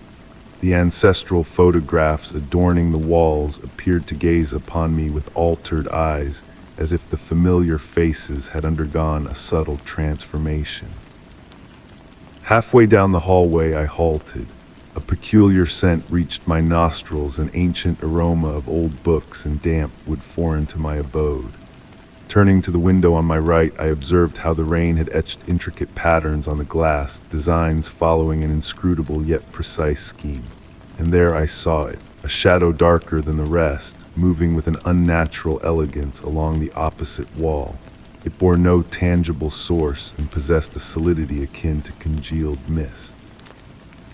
The shadow glided with a hesitant grace, seemingly aware of my presence. As I observed, my breath deepened into a steady rhythm. No fear gripped me, only a peculiar sense of recognition, as if that presence had always dwelled there, awaiting acknowledgement. Pausing at the threshold of the guest room, the shadow assumed a faintly human form. Another step closer, and the shadow quivered in response, as if acknowledging my proximity. The rain's sound transformed into a constant whisper, as though conveying a message. Straining my ears, I discerned faint words in a language unknown yet oddly comprehensible. The air chilled around me, a sensation akin to being swathed in cool silk on a balmy summer night. The shadow began to move toward me, its fluid motions resembling a slow, ethereal dance. I stood rooted, watching as it drew near. When it stood a few paces away, it halted. In the hush of the house, my heartbeat echoed steady and calm. The shadow inclined slightly, a gesture akin to a greeting. Moved by an inexplicable impulse, I raised a hand. The shadow mirrored my action, and for a fleeting moment, I glimpsed a hand materialize from its nebulous form. Though no physical contact transpired, a warmth lingered where our hands almost met. With a grace akin to its arrival, the shadow began to dissipate, dispersing like smoke carried by an unseen breeze. It left behind a faint scent of jasmine and a profound tranquility. I lingered in the hallway, time seeming to stretch into eternity, listening to the rain's diminishing cadence. Upon returning to the living room, I found my tea still warm, as if time had paused during our encounter. Since that evening, on rainy nights when I traversed that hallway, I watched the shadows with keen eyes. Sometimes I catch a glimpse of that familiar form, dancing just beyond my peripheral vision. The identity of that shadow remains a mystery, yet its presence instilled in me not fear, but a profound understanding that some mysteries require no explanation. The hallway of my home now harbors this secret, and on silent nights when rain taps against the windows, I await, with a blend of curiosity and peace, a new rendezvous with the shadow that dances beyond the corridor. Story 26. Night had cloaked the ancient countryside dwelling in a shroud of profound calmness. Nestled in my cherished armchair beside the hearth, I gazed at the flickering shadows dancing on the walls as the flames leisurely devoured the logs. The cozy warmth enveloped me like a comforting embrace, while outside the autumn breeze tenderly rustled the tree leaves. It was in that perfect moment of serenity that an unfamiliar sound reached my ears. A crystalline, childlike laughter drifting from the upper floor of the house. A laughter akin to silver bells. Intrigued, I paused to listen, letting the sound intertwine with the crackling of the fire. There was an innocence to it, a joyous laughter, almost melodic, Yet I had dwelled alone in this house for over 2 decades, never hosting children. Curiosity stirred within me, a gentle current slowly replacing the drowsiness that had almost overtaken me. With deliberate movements, I rose from the armchair, relishing the sensation of my feet meeting the aged Persian rug. The floorboards murmured softly under my weight as I made my way towards the staircase. The glow of the candles I had lit in the living room cast a welcoming ambience, casting my shadow on the walls in a silent waltz. Ascending the stairs, I noticed the air growing cooler, not chilling but caressing the skin like a gentle sea breeze. The laughter echoed once more, closer this time, emanating from the guest room. A seldom-used chamber adorned with antique furniture draped in white sheets that swayed faintly, moved by an unseen breath. The partially open door emitted a silvery light unlike any other illumination in the house. Not moonlight, too warm for that, nor the glow of electric lamps. It was a light of its own, pulsating softly, akin to a serene heartbeat. Pushing the door open, the ancient wood crooned a familiar tune. The room unfolded before me, bathed in that peculiar luminescence. The draped furniture created gentle, reassuring shapes resembling clouds in a clear sky. And there, perched on the windowsill, I beheld a sight that stole my breath, not a distinct figure, but a play of light and shadows resembling a child. The laughter echoed once more, unmistakably originating from that luminous presence. No fear gripped me, only a profound sense of awe. The light child seemed to frolic with the rays it emitted, crafting luminous patterns on the walls as if painting with light itself. I approached with reverence, and with each step, the room's temperature oscillated gently between cool and warm, like the ebb and flow of ocean waves. Drawing near, I discerned a familiarity in the figure. In its fluid movements, I recognized echoes of my own childhood gestures when I played alone in my room. A bittersweet realization washed over me. That laughter, so pure and crystalline, belonged to my own childhood. Time seemed to stretch as I observed that surreal spectacle. The light child continued its silent play, occasionally punctuated by that melodious laughter, now a reverberation from the past.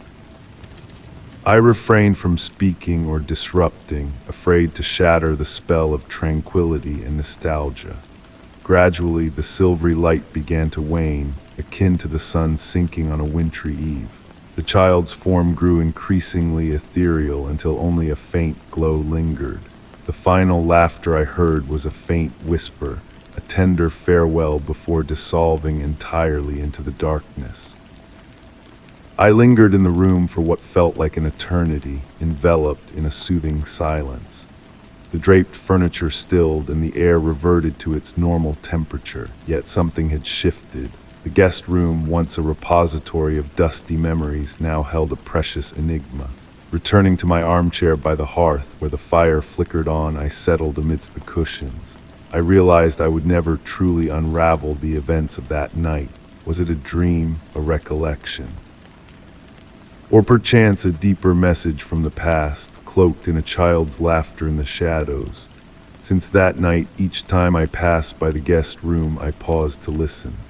Sometimes, on the stillest of nights, I catch a faint echo of that crystalline laughter, a tender lullaby guiding me towards slumber.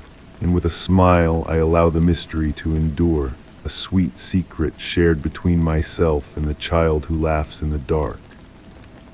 Story 27, the weariness of a long day's toil lingered as I entered my study. The soft glow of the desk lamp cast warm shadows upon the shelves of books that lined the walls. The familiar scent of aged paper and ink enveloped me like a comforting hug as I settled into my worn leather armchair. Resting on the polished wooden desk was my old diary, a cherished gift from my grandmother, its brown leather cover and yellowed pages holding my innermost thoughts. As my fingers traced the cover, I noticed a peculiar sight. The last page I had penned was no longer blank. In a different hand, elegant script adorned the page with words foreign to my memory. The ink appeared fresh, as if just laid down by an unseen hand. Intrigued, I leaned in, my breath slowing to a gentle rhythm. The words painted a scene of an autumn evening, intricately detailing the very room in which I sat. Raindrops began their gentle tap against the window, weaving a hypnotic melody with the soft rustle of pages turning in a phantom breeze. The lamp flickered, casting dancing shadows that swayed along the walls. Mesmerized, I delved deeper into the mysterious prose that seemed to anticipate my every move. Curiosity led him to turn the page, the text beckoned, and as if compelled, my fingers obeyed. A wave of awe swept over me as new words materialized before my eyes, as though an invisible hand inscribed them in real time. The ink flowed effortlessly, capturing the very sensations coursing through me. The warmth of the lamp, the weight of my breath, even the subtle shiver down my spine, all detailed with uncanny accuracy. Standing, I found myself unable to look away as the pages continued to fill with words. The sentences now described books on the shelves, titles I did not recall owning but now recognized in the room around me. The rhythmic prose unfolded like a hypnotic dance, marking time in the silent study. Returning to the corner, I sank into the couch, the diary still open on the desk, its pages gently turning on their own. The rain outside intensified, cocooning me in a barrier of sound that seemed to separate me from the world beyond. The room exuded a newfound warmth, as if the enigma unfolding had carved out its own sanctuary within reality. With a sigh, I closed my eyes, allowing the rain's lullaby to wash over me. Upon opening them, the diary remained, its words now delving into memories I believed forgotten, moments never shared. Drawing closer, each step deliberate, the words transformed into a conversation, a whispered exchange of my own past. Curiosity mingled with a tranquil ease, guiding me through this silent dialogue that seemed to unveil hidden truths. As midnight approached, I realized I had been ensnared for hours in this enigmatic communion with the diary. The final words appeared. Some mysteries need not be unraveled to be understood. Gently closing the diary, I felt the familiar leather beneath my fingertips. The rain outside had become a companion, no longer mere background noise, but a harmonious accompaniment. Would the words persist come morning, or fade like a fleeting dream? With a final glance at the study, I retired for the night. Though outwardly unchanged, a shift had occurred within me, as if those self-scripted pages had unlocked a deeper insight yet to be fully grasped. Night descended, the lamp's amber glow a silent sentinel to a riddle that may forever elude explanation. Closing the door, I pondered the notion that some mysteries are most precious when left unsolved. Story 28, the tranquil symphony of raindrops tapping against my window, had become a familiar serenade during my late-night writing rituals. Each droplet embarked on a graceful journey down the glass, painting ephemeral paths of liquid light. The soft radiance of my desk lamp enveloped me in a cozy aura of amber, while the rest of the room slumbered in velvety darkness. I found solace in studying the raindrops, unraveling enigmatic patterns in their wandering trajectories. Sometimes, amidst the ebb and flow of my thoughts, I would envision tales woven within their crystalline trails. Yet on this particular night, a subtle shift in the rain's dance caught my attention. The water cascaded in peculiar ways, as if choreographed by an unseen maestro. Initially, I attributed it to weary eyes playing tricks on me.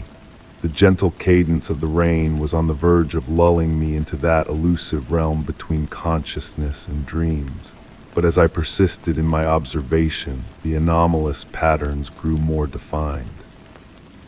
Droplets avoided certain areas on the glass, sculpting dry spaces that slowly etched what seemed to resemble a figure. Intrigued, I leaned closer to the window, and my breath hitched at the sight. The reflection not only mirrored the rain's spectacle, but also mirrored the dimly lit interior of my room behind me. Within that intricate tapestry of glass and water, a peculiar aspect of my reflection captured my gaze. It seemed slightly out of sync with my movements, as if mimicking them with a delicate delay. The rain's whisper, once soft, now swelled in a melodic crescendo, enveloping me in its soothing embrace. Mesmerized, I witnessed my reflection's hand glide towards the glass, a gesture my own hand did not replicate. The motion, fluid and graceful, unfolded like a silent ballet, a script I had not rehearsed. A gentle warmth enveloped my skin, a stark contrast to the chill near the window. Subtle alterations transformed my reflection's features into a blend of familiarity and otherworldliness. The eyes that met mine held a profound wisdom, a wisdom that transcended time itself. Immobile, I watched as my reflection underwent a gentle metamorphosis, shedding its gender, its age, to embody a state of ageless grace. The rain wove intricate patterns around this enigmatic figure, forming a halo of liquid silver. Intriguingly, the droplets now defied gravity, swirling in flawless circles. A flicker of my desk lamp momentarily dimmed the room, and in that fleeting darkness, a presence brushed against me, tender as a mother's caress. As the light steadied, my reflection reverted to mirroring my movements flawlessly. Yet the rain persisted in its mesmerizing dance of circular patterns, a lingering testament to the extraordinary visitor that had graced my window. Hours slipped by, consumed by contemplation of the ethereal encounter. The lingering essence, akin to a cherished melody, lingered in the air, neither menacing nor intrusive. With the gradual retreat of the rain at dawn, the window bore mundane streaks of watermarks, concealing the mystical encounter of the night. Now on rainy evenings, I find myself drawn to that window, pen and paper forsaken on my desk. Occasionally, under the perfect alignment of conditions, when the rainfall mirrors a flawless reflection, I catch glimpses of that enigmatic counterpart observing me through the looking glass. A silent understanding blossoms between my reflection and I, acknowledging that some enigmas are meant to be embraced rather than deciphered. The rain persists in its gentle descent, each droplet carrying the promise of another rendezvous. And in those fleeting instants of being both observer and observed, I ponder if, in a parallel existence, another iteration of myself gazes through their window, yearning for a glimpse of my world through the gossamer threads of rain. Story 29. The night lay draped in a hush, veiled by a wispy fog that pirouetted through the air like a sheer curtain. Nestled in my cherished armchair, the velvety burgundy one beside the grand antique mirror, I leafed through a book under the gentle glow of a vintage lamp. The rhythmic ticking of the pendulum clock wove a hypnotic cadence through the stillness, while the fireplace's warmth cocooned me in a snug embrace. Amid this idyllic serenity, a peculiar sensation caught my attention. At first, it was a fleeting whisper, akin to catching a glimpse of movement in one's peripheral vision. I lifted my gaze from the book and beheld my reflection in the aged mirror. The golden frame, adorned with intricate floral motifs, shimmered faintly in the flickering firelight. A shiver, subtle yet palpable, traced down my spine as I scrutinized my mirrored self. Something felt amiss, imperceptibly askew. Tilting my head slightly, I noticed a peculiar phenomenon. My reflection mirrored my movements with a slight delay, as if striving to mimic rather than authentically mirror me. I attempted to dismiss it as mere fatigue or the capricious interplay of shadows in the flickering firelight. Yet the longer I peered, the more disquieting the reflection appeared. When I raised my right hand, its counterpart hesitated a fraction of a moment before mimicking the gesture. Even my smiles elicited only a delayed response from the reflection's lips. The crackling of wood in the fireplace assumed a sinister timbre, as though attempting to convey a message. The room's atmosphere thickened, imbued with a subtle tension that prompted me to draw breaths more deliberately. The fragrance of candle wax mingled with an ancient scent, reminiscent of forgotten tomes and faded memories. Rising from the armchair with deliberate languor, I noted how the reflection, though mimicking my movements, executed them with an unnaturally fluid grace, as if performing a choreographed dance rather than mirroring my spontaneous actions. Its eyes appeared deeper, concealing secrets beyond my ken. Drawing closer to the mirror, I discerned further disconcerting disparities. The reflected room bore slight variances from my own. The books on the shelves arranged differently, unfamiliar objects interspersed among them. An old framed photograph depicting a serene seascape in my room, in the reflection showcased a blurred visage that seemed to fix its gaze upon me. While the pendulum of the clock maintained its unrelenting sway, its motion in the reflection appeared languid, as if time meandered at a divergent pace in that mirrored realm. The shadows cast by the fireplace cavorted upon the walls, manifesting forms that hinted at silent entities.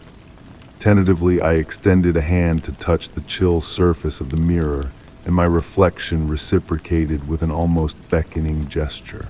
Our fingertips met on the icy glass, and though I felt the cold seep through, the expression on the reflection's face betrayed a sensation altogether alien. Stepping back from the mirror, I watched as the mirrored image hesitated momentarily, as if deliberating whether to follow suit. When it eventually moved, its actions grew increasingly autonomous, as if gradually asserting its own volition. Retrieving an aged velvet cloth from a drawer, I draped it over the mirror's surface, obscuring that perturbing doppelganger of myself. Since that fateful night, I have left the mirror veiled. At times, during the stillest hours, I catch faint sounds emanating from behind the velvet, as though footsteps echo in a parallel chamber identical to mine. And in the depths of tranquility, when the house is enveloped in profound silence, I ponder whether that reflection lingers, biding its time, inhabiting a mirrored existence parallel to my own. The truth remains elusive. I cannot discern if what transpired that night was reality or a phantasm of my mind. Yet each time I pass a looking glass, a lingering doubt nags at me, whispering uncertainties about the authenticity of the reflection before me. It leaves me questioning, is this visage truly mine, or has something mastered the art of imitation so meticulously that it blurs the lines between reflection and reality? Story 30. In the hushed embrace of the evening, a gentle breeze whispered through the air, carrying the fragrant essence of night-blooming flowers from the garden. Nestled in the comforting curve of my favorite armchair, I found myself entranced by the play of shadows pirouetting across the walls of the living room, painted by the flickering flame of a solitary candle. Beside me, resting upon the small table, lay my trusty old Polaroid camera, a treasured heirloom bestowed upon me by my grandmother, its weathered exterior a testament to the passage of time. Though it had been ages since I last wielded its lens, a mysterious urge stirred within me that evening, compelling me to reach for it. The familiar weight of the camera in my hands brought forth a sense of solace as I examined its contours in the dim, dancing light. Almost instinctively, my fingers gravitated towards the shutter button, a well-practiced motion etched into muscle memory from countless snapshots of days gone by. With a quiet resolve, I aimed the lens towards the obscure recesses of the room's darkest corner and pressed down. As the flash briefly illuminated the space, a mechanical whir announced the birth of a photograph, slowly materializing before my eyes. Patiently I observed as hues and forms coalesced upon the blank canvas, yet amidst the emerging image, a peculiar anomaly caught my eye. There, within the captured corner, an ethereal figure materialized, an enigmatic silhouette, hovering like a wisp of smoke, hinting at a human form yet eluding precise definition. My initial impulse was to cast a furtive glance towards the corner in question, only to find emptiness staring back at me. Intrigued by this spectral visitor, I decided to capture another image in the same direction. To my astonishment, the ensuing photograph bore witness to a more distinct apparition, drawing nearer to the lens with each successive shot. A ghostly semblance of a face began to take shape, its features obscured by a veil of ambiguity. A subtle ripple of anticipation coursed through me, not born of fear, but rather a reverent fascination. Compelled by an unseen force, I continued the ritual of capturing moment after moment, transfixed by the unfolding enigma. With each click, the spectral figure inched closer, gradually shedding its veiled obscurity. It was as though the photograph served as a conduit for its manifestation, each exposure lending it a greater semblance of substance in our realm. The amorphous contours began to solidify, unveiling a garment reminiscent of a bygone era, perhaps the 1940s. A profound silence descended upon the room, thickening the air with an unseen presence that beckoned my awareness. The atmosphere grew dense, the candle's flame flickering in solemn obeisance to the unfolding mystery.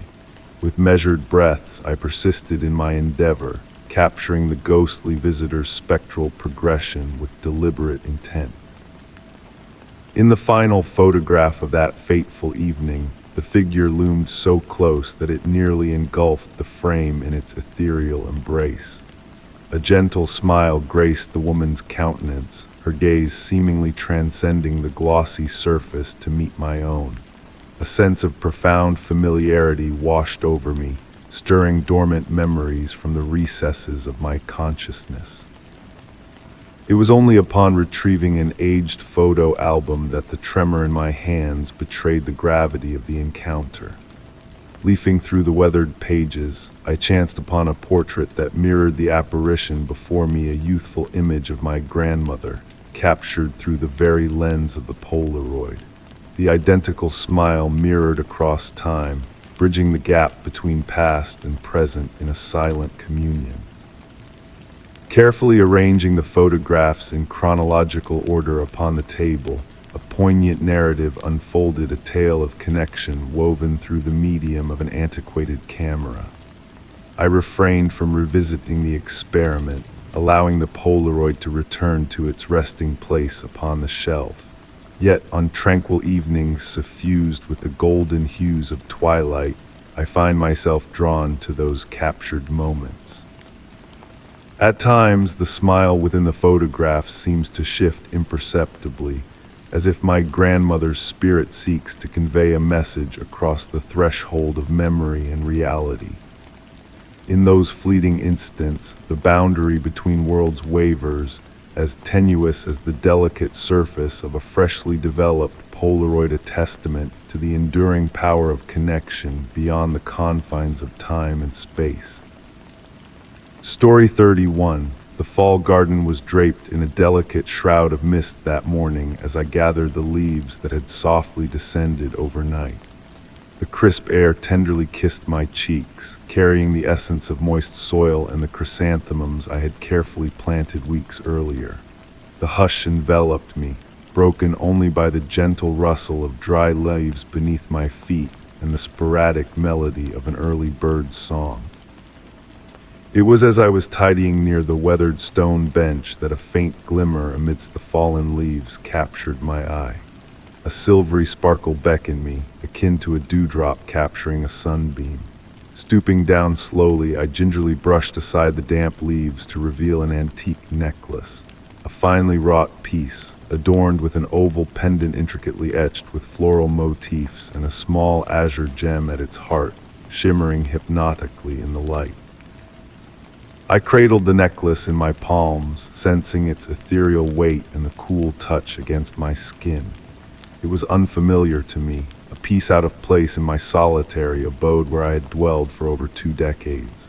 None of my neighbors had ever worn such exquisite jewelry, of that I was certain.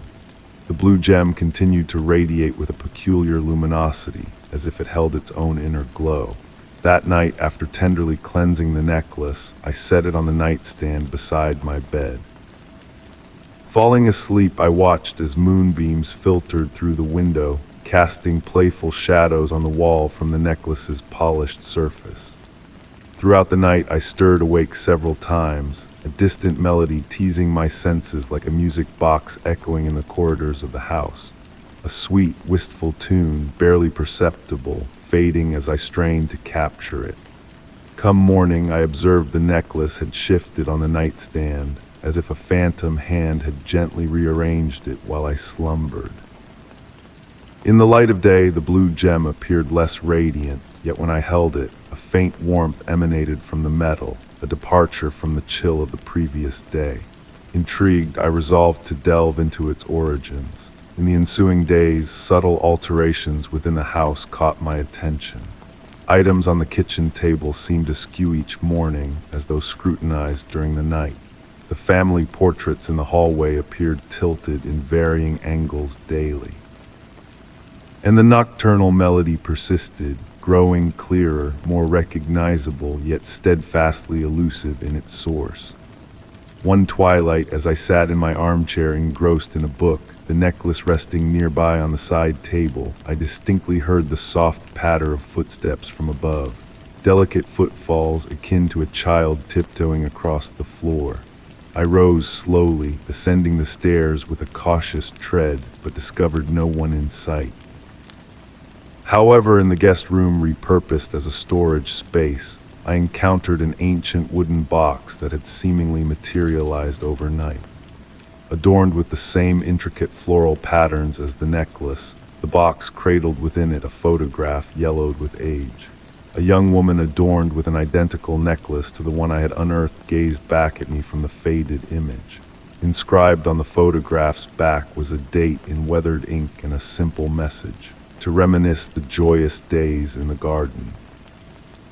From that night forth, the music box melody visited more frequently, its presence no longer unsettling but comforting.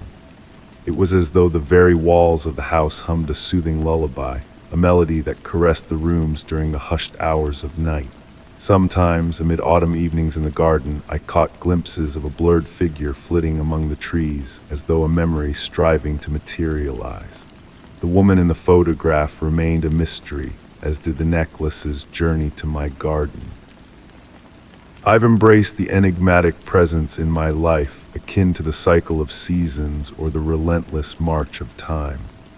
The necklace still rests upon my nightstand, and on the stillest nights, when the moon hangs full and the breeze whispers through the leaves, I fancy I hear faint laughter mingling with the music box melody, an echo of joyous days lost to the annals of time. Story 32. In the quiet of the old family house, rain tapped a soothing lullaby on the roof, guiding me through the remnants of my grandmother's legacy. Nostalgia hung heavy in the air, mingling with the fragrance of aged wood and swirling dust, illuminated by the golden hues of the setting sun seeping through the cream curtains. Each item I touched whispered tales of days long gone, painting vivid memories in my mind. And then, amidst the final boxes, I uncovered a weathered photo album cloaked in dark leather. Its corners were worn, yet the leather retained a softness that only time can impart. Placing it gently on the oak table, I traced my fingers over its surface, feeling the faint scent of aged paper and mildew wafting from its pages. Each black and white photograph within unfolded snippets of family history, weddings, birthdays, lazy summer days. Smiling faces of my ancestors gazed back at me, their features mirroring those of generations to come. The rustle of pages merged with the rain's gentle rhythm against the window panes. Pausing at a picture captured in the sunlit garden, I recognized my grandmother amidst her siblings, frozen in a moment of joy and laughter. Yet a mysterious figure stood apart, clad in a pale dress and obscured by a wide-brimmed hat, a stranger among familiar faces. Curiosity piqued, I lifted the photo from the album, noting a faint date inscribed by my grandmother's elegant hand. Summer 1956. No name, no explanation. A chill breeze swept through the room, stirring the curtains as daylight faded into twilight, casting a veil of uncertainty over the scene. Switching on the table lamp, its warm glow bathed the room in a soft light, revealing new details within the photograph. The shadow of the unknown woman defied logic, diverging from the sun's natural angle unlike the other shadows cast. A memory surfaced of a hushed conversation between my mother and aunt, speaking of a mysterious woman who had briefly crossed paths with the family before vanishing without a trace. The rain's melody intensified, weaving an enchanting spell around me. Fixated on the photo, the mysterious figure appeared to sharpen while the surroundings blurred, as if beckoning me into her world. Turning the photograph, hidden words emerged in a delicate script at the corner. She always sees. Placing the photo back in the album, I felt compelled to leave it open, as if the image held a cryptic message yearning to be deciphered. How many untold stories lay buried within these walls, how many enigmas lingered in the shadows of time. Night descended, cloaking the house in a hush as I sank into an armchair by the window, the album resting on my lap. Who was she, this enigmatic woman? What secrets did she guard, and did she still watch from beyond? With a lingering gaze, I left the photo exposed on the table, its secrets veiled beneath a thin layer of dust. Retreating to bed, I stole a final glance from the doorway, half expecting the figure to shift, to acknowledge my presence. Yet in the flickering lamplight, her gaze remained fixed, a silent sentinel of mysteries unsolved, nestled within the time-worn pages of a cherished album. Story 33. The doorbell remained silent on that autumn afternoon. A gentle knock echoed through the house, barely audible, like a whisper of wind passing through leaves. I sat on the couch, enveloped in a cozy blanket, engrossed in a book, while the rain tapped softly against the window, creating a soothing lullaby. Rising from the comfort of the couch, I assumed it was just the breeze playing tricks. Opening the door, I found emptiness, except for a square brown package resting on the doorstep. It sat there, devoid of labels or addresses, with only my name elegantly inscribed in ancient calligraphy, as though penned with black ink from a bygone era. The package felt smooth to the touch, dry despite the rain outside. Curious, I brought it inside, the quiet of the house now amplified by the ticking of the clock and the gentle rain in the background. Back on the couch, I examined the package intently. No visible signs of openings or seams marred its perfect edges, almost as if crafted by skilled hands well-versed in the art of origami. A faint scent wafted from within, a blend of old books, black tea, and a hint of sandalwood, evoking a sense of nostalgia. As I cradled it, a subtle movement seemed to stir inside, a delicate dance of unseen forces. The fading daylight cast elongated shadows across the room, the natural twilight enveloping everything in a soft embrace. The package seemed to absorb the dimming light, its surface playing with reflections in a mesmerizing way. Minutes passed as I pondered how to unveil its secrets. Tracing my fingers along its edges, I noticed sporadic warmth emanating from certain spots, following an enigmatic pattern. A distant memory flickered in my mind, a faint recollection of a similar package from my childhood, shrouded in mystery. The rain outside intensified, its rhythm syncing with the warmth I felt on the package's surface. Contemplating the possible connections, the room's temperature subtly shifted, reaching a harmonious balance that defied explanation. The familiar scent grew stronger, mingling with the rain's fragrance seeping through the window. Astonishingly, my touch left luminous imprints on the cardboard, a silent interaction between the material and my warmth, glowing briefly before fading into the evening. Lost in this surreal experience, I lifted my gaze to find night had descended upon the room, casting a bluish hue over everything. The package emitted a delicate glow, barely perceptible, casting a mysterious aura. Choosing to leave it unopened that night, I set it down on the coffee table and illuminated the room with a lamp.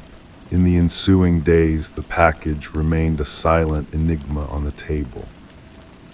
Occasionally, I caught glimpses of its faint glow in the twilight, sensing the subtle movements within like a whispered secret. The scent evolved, shifting imperceptibly with each passing hour, a fragrance both familiar and elusive.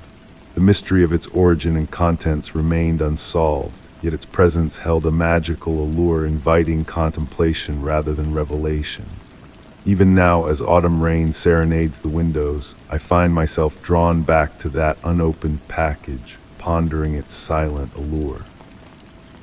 Perhaps somewhere out there, another soul gazes upon a similar parcel, with their name inscribed in that same elegant script, pondering whether to unravel its mysteries or let its enigma linger undisturbed.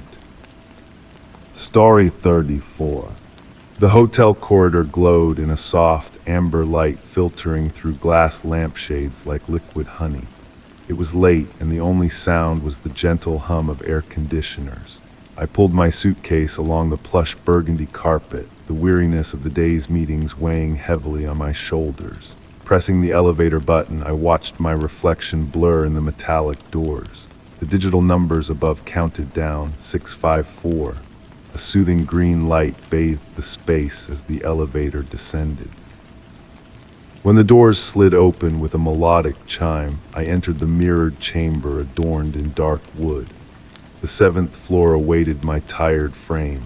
Pressing the button, I leaned back, closing my eyes briefly. The ascent began with a seamless, rhythmic motion, the sound of the mechanism akin to a gentle, constant breath. Reopening my eyes, I caught a glimpse of something peculiar in the mirror ahead. My reflection seemed to lag behind my movements, a mere fraction of time out of sync. Shaking my head, I attributed it to fatigue. The elevator halted silently, revealing a hallway that felt off. The carpet was a deep forest green, not the burgundy I remembered. The antique wall lamps exuded an unfamiliar Art Deco charm. Despite the display reading the 7th floor, the ambience was entirely different. The corridor appeared elongated, narrower, with a scent reminiscent of old tomes and aged wood. The door numbers 7A, 7B, 7C deviated from the usual sequence. Turning to retreat to the elevator, I found the doors shut tight. Pressing the call button yielded no response. The display above remained dark, as if the lift had vanished into thin air. The silence thickened, almost palpable. Slowly, I navigated the hallway, each light pulsating gently as if alive. Every door I passed seemed identical, yet held a unique aura, hinting at untold stories behind their dark facades. At the hallway's end, a figure sat in an antique armchair. An elderly doorman with impeccably white hair and a serene smile looked up from his book. "Lost, are you?" he inquired with a familiarity that belied our first meeting. "I believe so," I admitted. "I was bound for the 7th floor, but this isn't it." "Ah, but this is the 7th floor," he interjected cryptically. "Just not the one you sought. This elevator has a way of guiding weary travelers to where they truly belong, not necessarily where they intend to go." Taking in the surroundings anew, I noticed intricate details. Portraits in golden frames depicted smiling figures in vintage attire, and a peculiar clock displayed time in reverse. "Fear not," the doorman reassured, closing his book gently. "The elevator shall return when the moment is right. For now, why not rest? Time is but a fleeting illusion here." Seating myself beside him, the fatigue dissipated, replaced by a comforting stillness. The silence no longer felt eerie, but rather like a warm embrace. The doorman resumed his reading, and I found solace in the dance of shadows on the walls, a hypnotic spectacle. Time seemed fluid, indiscernible. The backward ticking of the clock wove a tranquil melody, lulling me into a state of calm. At the sound of the familiar chime, the doorman nodded towards the elevator. "Your path awaits," he murmured without looking up. Rising, I felt strangely rejuvenated. As I approached the elevator, I turned to express gratitude, only to find the armchair empty. The book lay on the armrest, its leather cover gleaming softly in the ambient light. Stepping into the elevator, the journey was swift this time. Exiting, I found myself back in the familiar corridor with its burgundy carpet and contemporary fixtures. Reaching my room, I paused before entering, glancing back at the elevator. For a fleeting moment, the display flickered, revealing a symbol unknown to me before returning to 7. Since that night, every hotel elevator ride leaves me pondering. Will it lead me where I desire or where destiny beckons? And on the quietest of nights, I swear I hear the rustle of pages, turned by invisible hands in a corridor that exists betwixt one floor and the next. Story 35. Autumn nights possess a unique magic in our residential neighborhood. The crisp air carries the fragrance of fallen leaves and the hushed whispers of footsteps on the damp street. Lately, during my evening strolls home from work, I've encountered something out of the ordinary. A peculiar phenomenon unfolding at the streetlight on the corner of Maple Street and Rose Avenue has captured my attention. Unlike its counterparts that steadfastly bathe the sidewalk in a yellow glow, this particular streetlight behaves mysteriously. When I draw near, its radiance begins to wane gradually, as though concealing a secret from my sight. Initially, I dismissed it as a mere technical glitch, an aging streetlight in need of repair. Yet, as I observed more closely, a pattern emerged. The light only dimmed in my presence. I observed others passing beneath it without any alteration in its luminosity. Intrigued, one evening I decided to conduct an experiment. Standing about 60 feet away, I leaned against the weathered facade of the Art Deco building on the corner. The streetlight's beam cast long, eerie shadows on the pavement, causing dewdrops to shimmer in the nearby garden. With each step towards it, the light flickered imperceptibly. As I drew closer, the brightness dwindled, almost as if the streetlight held its breath. At a mere 15 feet away, the light transformed into a faint glimmer, barely illuminating the surroundings. I paused beneath the streetlight's dim halo, enveloped in an eerie twilight that seemed to deepen the night's silence, pushing even the city's usual clamor away. Gazing up at the glass enclosure, I discerned peculiar markings etched upon its surface in the dim light. They formed an intricate pattern that eluded clear understanding. Straining to see better, I reached for my phone to shed light on the engravings. Yet as the flashlight pierced the darkness, a sudden gust of wind rustled the leaves, hinting at a movement within the streetlight's glass.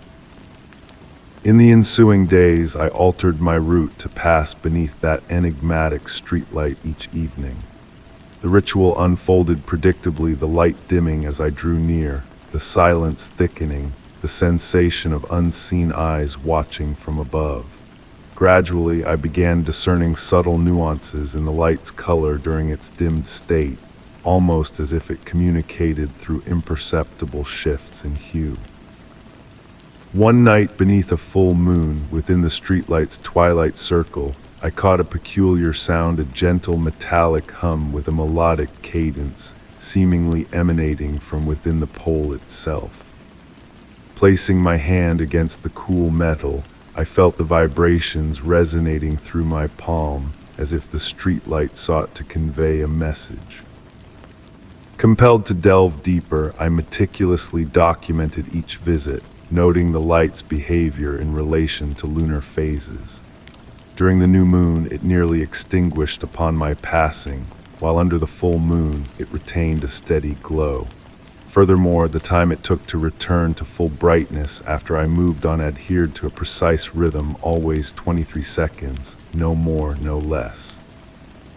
The streetlight's peculiar conduct began to influence my nightly routine, urging me to slow my pace, engaging me in a silent communion. At times, I found myself lingering beneath its dim radiance, captivated by the faint hum that whispered tales of times long past. Never did I seek a rational explanation for this enigma. Perhaps, deep down, I preferred the mystery to remain unsolved. It delighted me to believe that in this forgotten corner of the city, a secret whispered its presence solely to me. Each evening on my journey home, I sensed the streetlight's anticipation, creating a twilight realm where we shared a silent encounter. Thus, night after night, the strange dance with the enigmatic streetlight persisted.